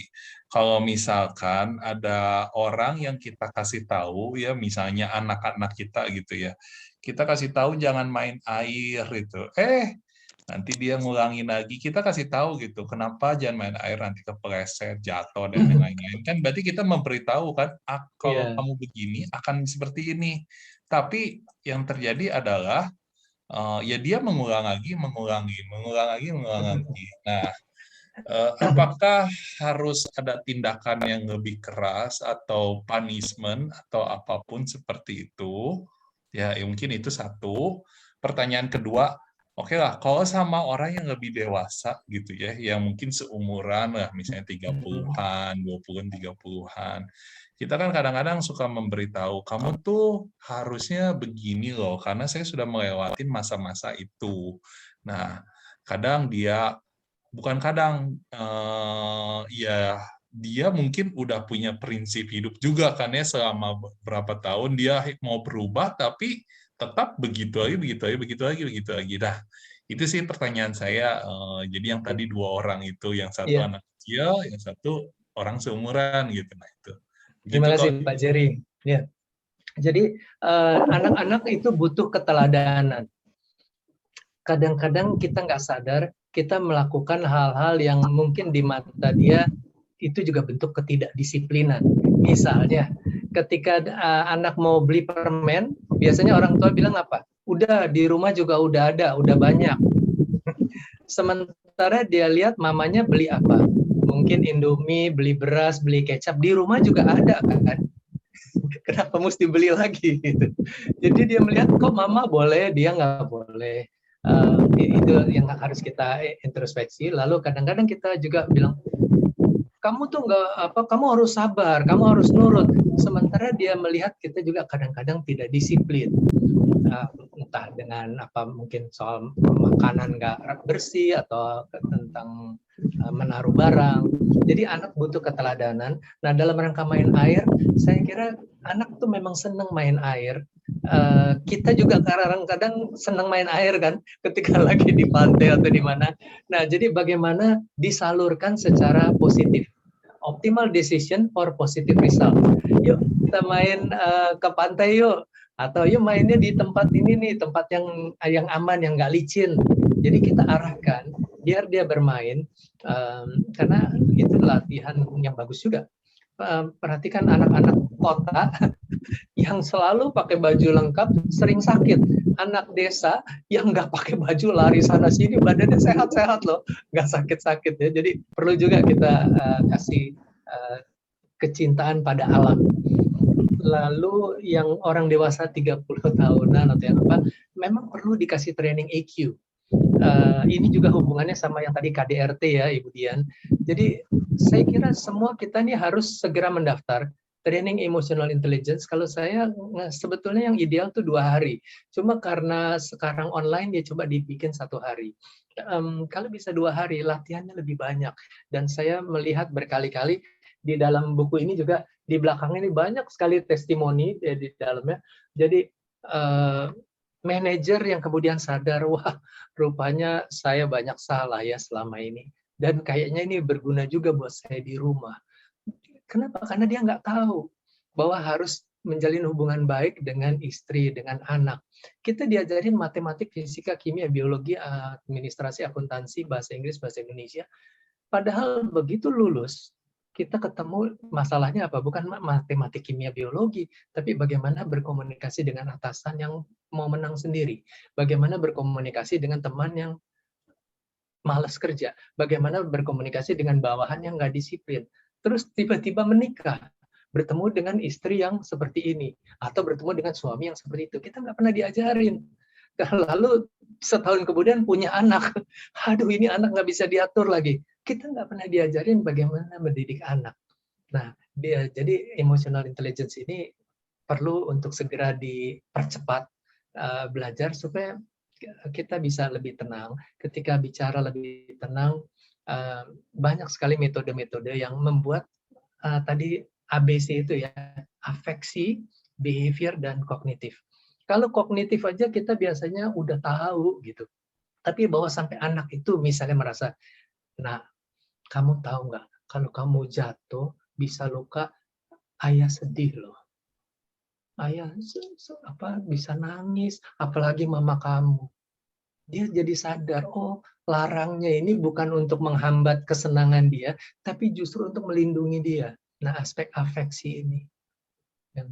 Aduh, untung loh kamu tadi jatuhnya nggak kenapa-napa. Pernah ada yang jatuh, tangannya patah. Ya, ayah sayang kamu, hati-hati kalau main. Coba sampaikan dengan afeksi, itu barangkali jarang. Yang kita suka lakukan, udah berapa kali dibilangin, punya kuping nggak? Itu kuping apa pangsit? Barangkali begitu. Ya, jadi cobalah pakai afeksi. Lalu ajak juga sama-sama, yuk kita main di luar yuk, atau apa? Tapi kita bikin kondisi yang aman. Iya, itu Pak Jerry. Ya, makasih Coach. Mungkin ada pertanyaan lanjutan, boleh Coach?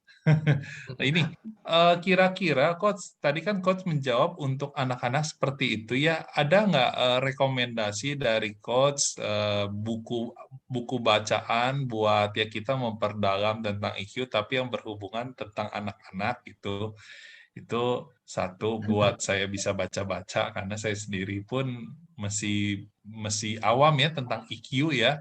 Tapi mungkin kalau dari penjelasan coach tadi, saya sih merasa saya punya IQ yang cukup tinggi itu pun karena tekanan hidup coach Iya, dan kondisi ya. Kalau misalnya kita nggak bisa, memang penting sekali ya kalau tadi saya dengar dari coach tadi bilang ya penting sekali peranan IQ. Kalau kita tidak bisa memainkan IQ kita dengan bagaimana bergaul dengan orang dan kondisi, waduh itu susah sekali untuk bisa breakthrough gitu ya coach ya. Nah itu sih. iya, Tapi kalau betul. tentang anak-anak saya masih awam tuh gimana menyalurkan itu ke anak kecil atau ke orang lain gitu. Iya. Ke sendiri sih masih lebih mudah karena itu kan lebih ke arah main kontrol ya. Mhm. Iya. Banyak referensi, jadi saya pikir mungkin nanti saya coba carikan, tapi rasanya banyak yang bagus, yang penting diterapkan gitu. Bedanya orang berhasil sama enggak, orang berhasil melakukan. Jadi kadang-kadang pengetahuannya sama, yang berhasil melakukan. Dan tadi ketika dibilang ya kita belajar dari pengalaman, ya saya jadi ingat Bob Sadino pernah bilang kalau dia rekrut orang, dia cari orang yang lulusnya tidak on time. Kalau yang lulusnya cepat, wah ini kayaknya pergaulannya terbatas nih. Dia cari yang rada lama. Nah, ini pergaulannya ada nih katanya. Ya, itu ini mungkin ada jokes tapi ada benarnya juga ya, karena seperti yang tadi Pak Nadim katakan, kita dapat itu dari ekstrakurikuler dan inilah yang sekarang diterapkan di program Merdeka Belajar.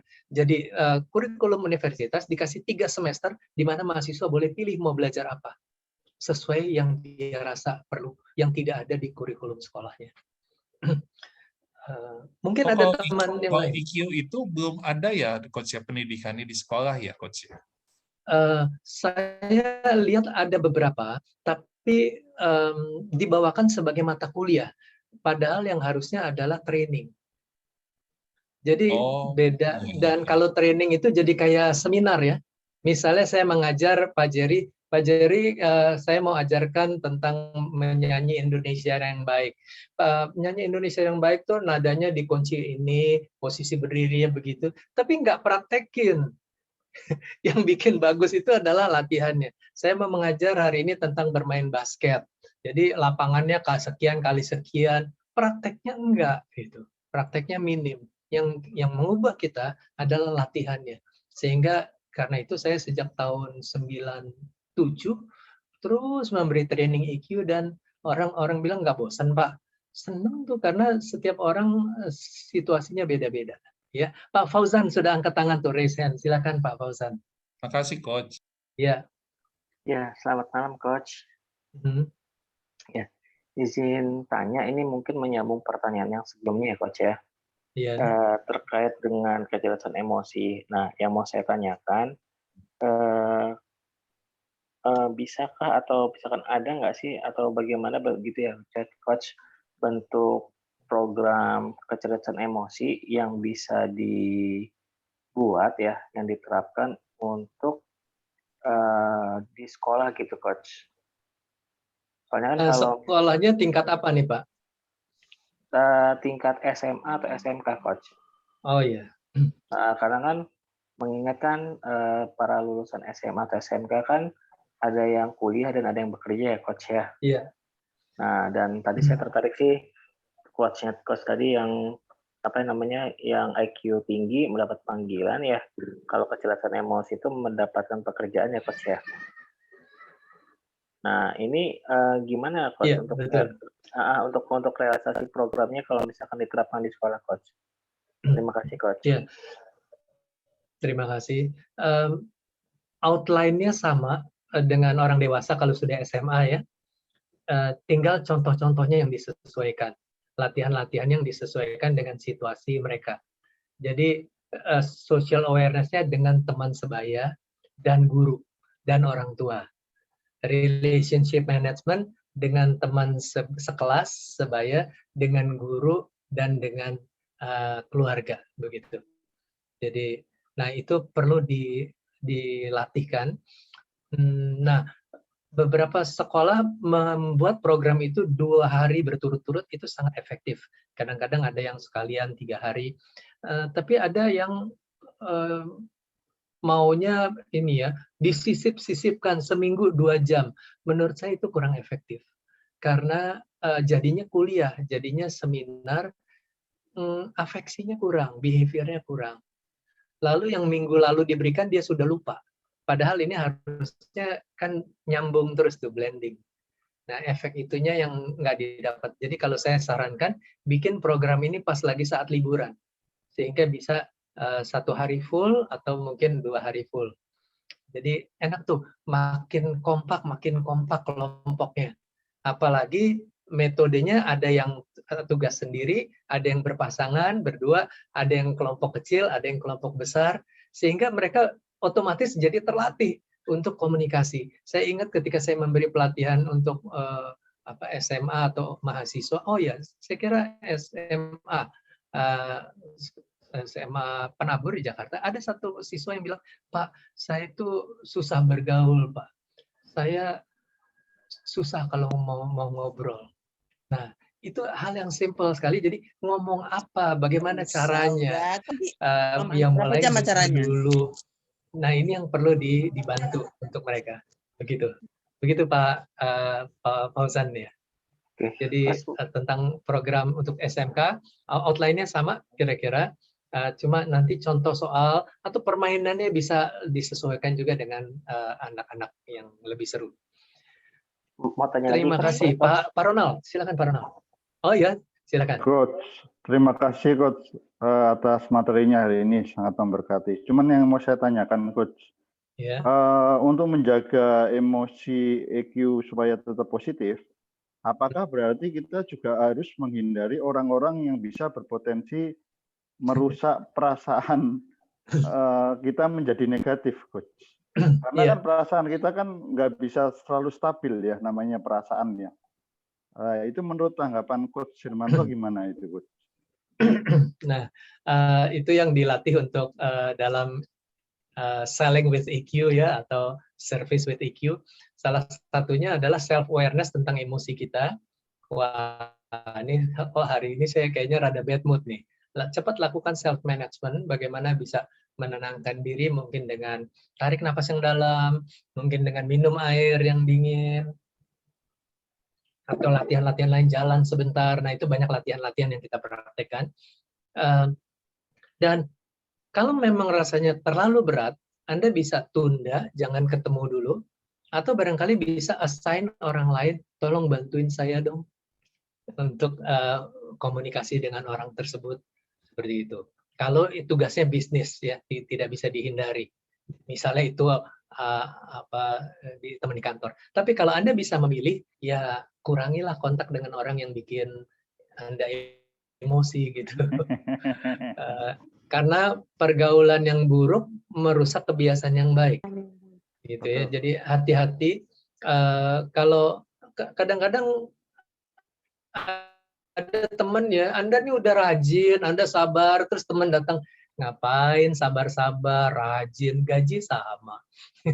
Kalau yang ada yang kayak begitu ya Anda senyum aja, nggak usah marah, tapi jangan sering ngobrol sama dia, karena nanti penyakitnya nular. Begitu ya tips saya. Jadi jaga bergaul dengan orang-orang yang semangat, yang baik, supaya kita saling menunjang gitu. Tapi kalau harus bertemu, batasi atau minta bantuan orang yang bisa membantu Anda. Saya lihat gini, Pak Jokowi sama Pak Prabowo itu menarik tuh. Mereka bersaing ketat, keras, panas, sampai mau demo-demoan. Tapi pada akhirnya Pak Jokowi bisa bersahabat lagi dengan Pak Prabowo. Bisa main ke range kudanya, bisa ketemu di MRT, bahkan jadi menteri. Nah itu timing. Timing itu juga tentu ada orang ketiga. Oke. Ya. Oke, mungkin ada pertanyaan lain lagi supaya kebagian semua. Mungkin Francisca ada lagi yang masih ngantri? Ada Pak. Ada di inbox, saya bacakan dari Aryan. Malam coach, apakah apakah EQ dan IQ saling mempengaruhi? Jika ya, mengapa perilaku negatif masih terjadi? IQ bisa dibilang nggak ada hubungannya sama EQ. Dia bisa pinter dan baik, bisa pinter tapi nggak baik. Dia bisa pinter, rajin dan disiplin, dia bisa pinter tapi sembarangan, begitu. Jadi kepintaran itu di kepala, sedangkan keterampilan itu ada di tangan. Jadi dari kepala ke tangan itu lewat hati. Kalau hatinya nggak mood, nggak jadi apa yang dia tahu. Jadi IQ itu nggak ada hubungannya sama EQ, tapi sesuatu yang baik itu kalau dilatih, dia akan jalan. Seperti itu. Baik, kalau gitu. Ini sebenarnya ada satu pertanyaan lagi sih, Coach. Kalau masih ada waktu 15 menit lagi. Jadi di sini menanyakan bagaimana keadaan sekarang ini untuk sebuah promosi jabatan. Sudah sedikit sekali orang yang mengandalkan IQ dan EQ, tetapi lebih menonjolkan financial. Jadi memberikan fulus gitu, Coach. Maksudnya bagaimana? Maksudnya bagaimana?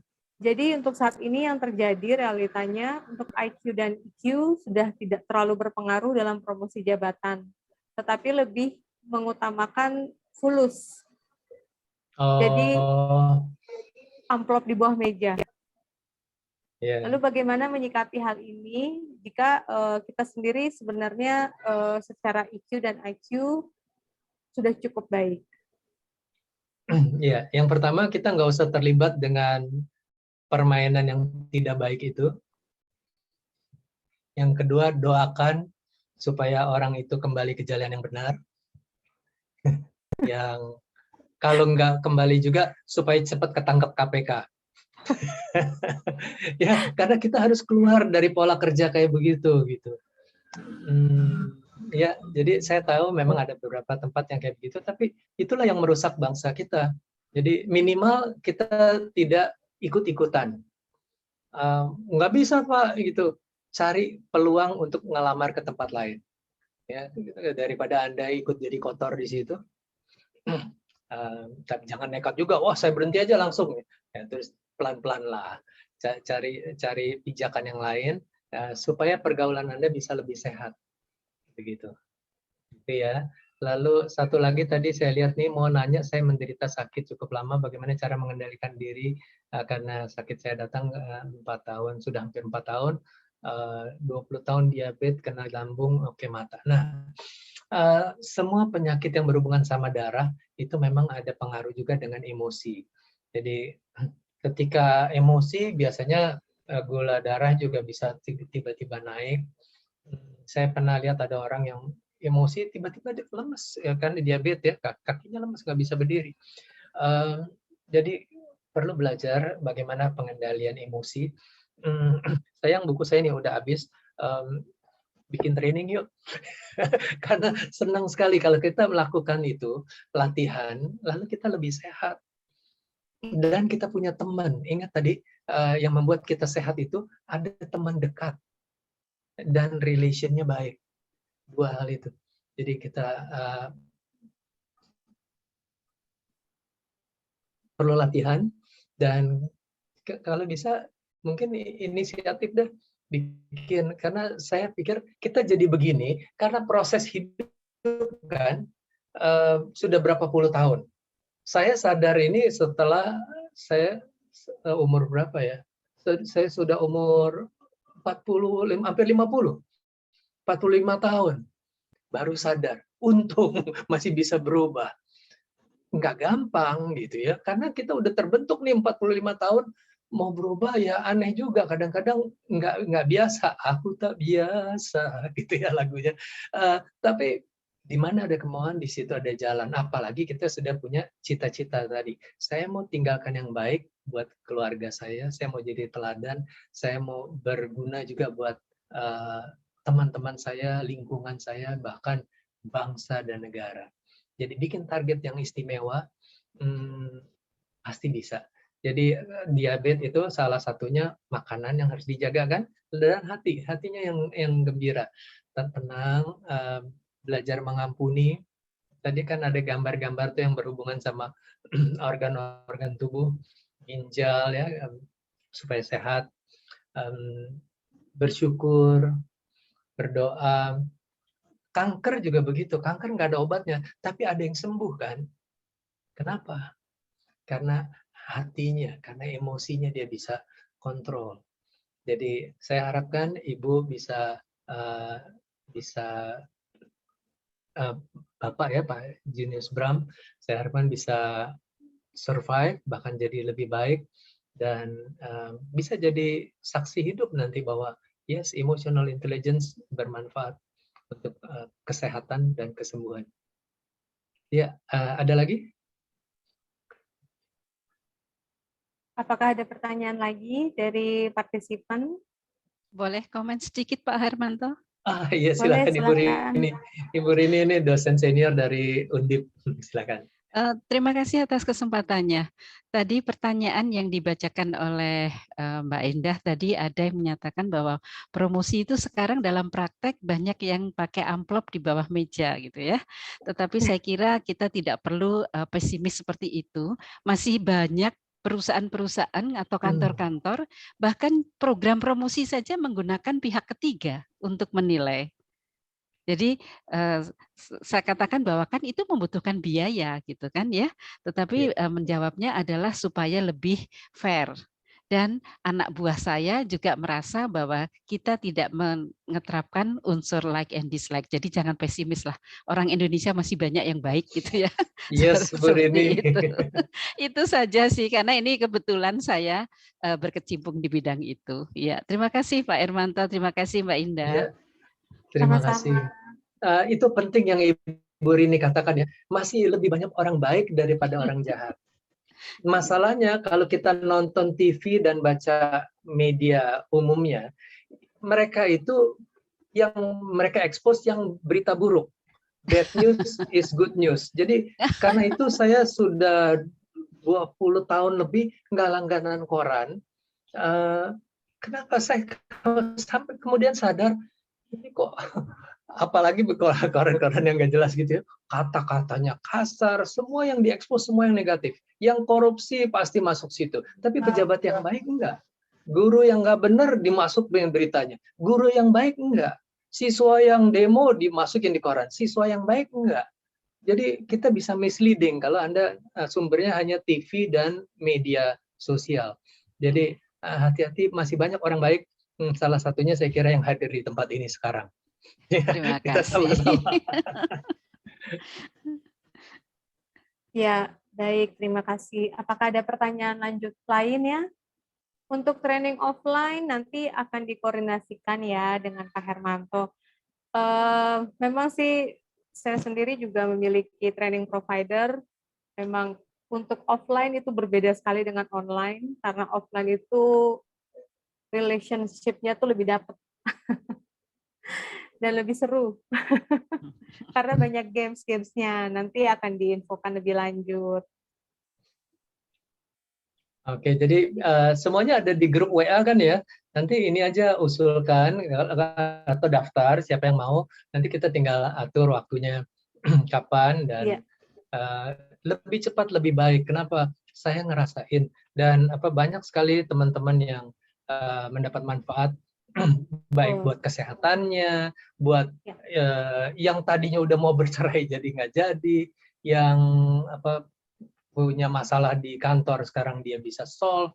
Bahkan tadinya ada satu perusahaan yang ngirim training cuma 2 orang, lalu habis itu dia panggil saya ke kantornya, dia bilang, Pak, Bapak ngasih training apa materinya? Ya saya jelaskan yang tadi. Kenapa Bu? Dia bilang dia kirim 2 orang itu, 2 orang ini bermasalah. Mereka nggak pernah saling ngomong, karena itu biar belajar tentang kecerdasan emosi. Setelah pulang mereka jadi kompak, Pak. Jadi akrab, lalu kita jadi semuanya kita pengen belajar apa yang Bapak ajarkan. Akhirnya 3 batch selesai ngasih training di perusahaan itu. Jadi kenapa? Karena experiential learning.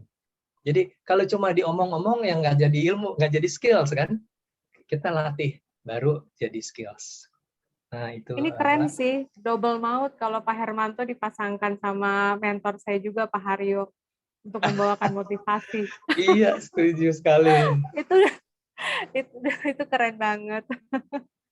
Rencana memang saya sama Pak Haryo memang akan membuat itu motivasi. Nanti Pak Hermanto ikutan ya, Pak ya.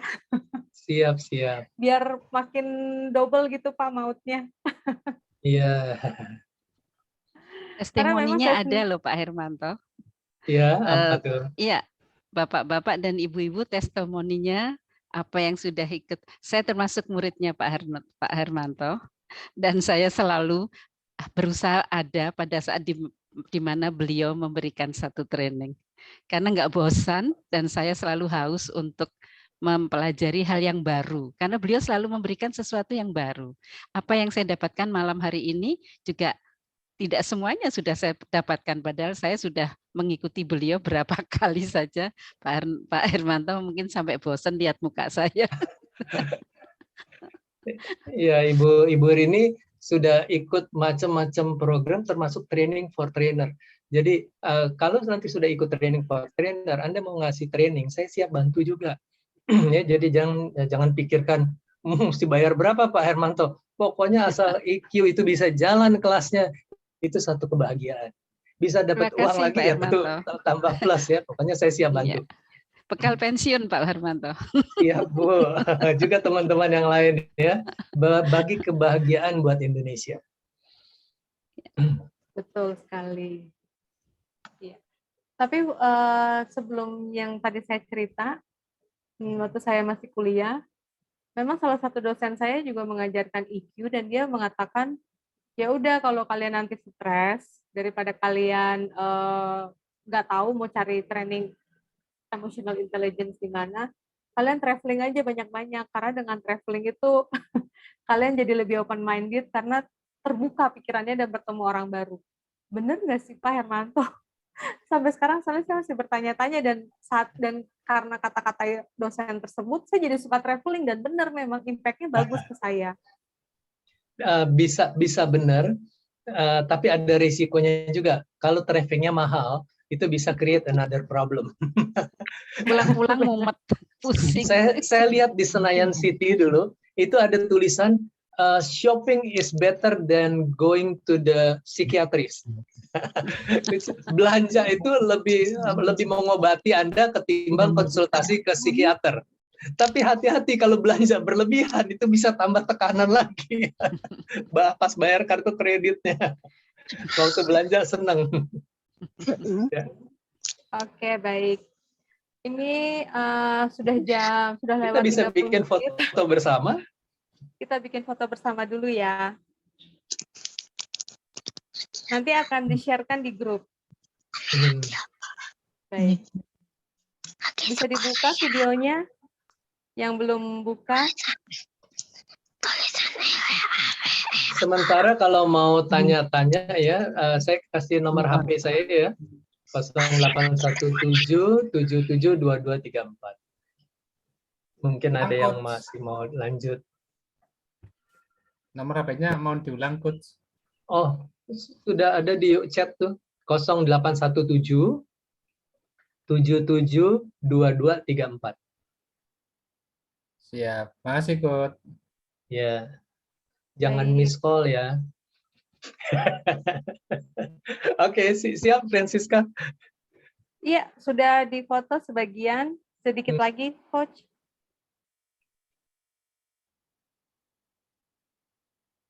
Baik. Lalu, oke. Oke, sudah semuanya. Nanti akan di-share di grup. Terima kasih Pak Hermanto buat malam ini, keren banget topiknya. Terima kasih. Untuk yang join, Terima kasih sudah bergabung. Mudah-mudahan bisa segera dipraktekkan. Dan terus keep positif karena terus keep positif dan menjadi yang terbaik. Walaupun sekeliling kita tidak baik, tetap harus berikan yang terbaik. Terima kasih semuanya. Pak Hermanto, terima kasih. Terima kasih Bu Mahda. Terima kasih semuanya. Terima kasih Pak Hermanto. Terima kasih, Bu Pak. Rini. Terima kasih. Semoga semuanya sehat ya. Amin. Sukses dan kita ketemu lagi di training yang memang efektif. Malam. Selamat malam Pak Pur. Ya. Terima kasih Pak Hermanto. Thank you. Iya, terima kasih sama-sama. Hermanto. Iya, Pak Anyan. Terima kasih. Terima kasih juga buat Francisca, buat Pak Haryo yang mensupport acara ini dan tim. Bu Indah, makasih ya. Baik, terima kasih banyak. Saya juga sudah diberi kesempatan sama Pak Haryo dan Pak Hermanto. Iya, luar biasa nih. Saya juga dapat MC yang hebat, Francisca. Ini masih deg-degan loh Pak, soalnya biasanya bawa yang offline. Oh iya, minum.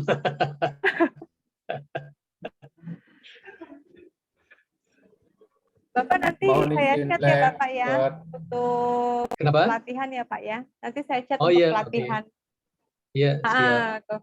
Ya, baik. Terima kasih ya Bapak. Ini saya mau doa malam sama komunitas gereja dulu. Oh iya, oke. Lanjut lagi.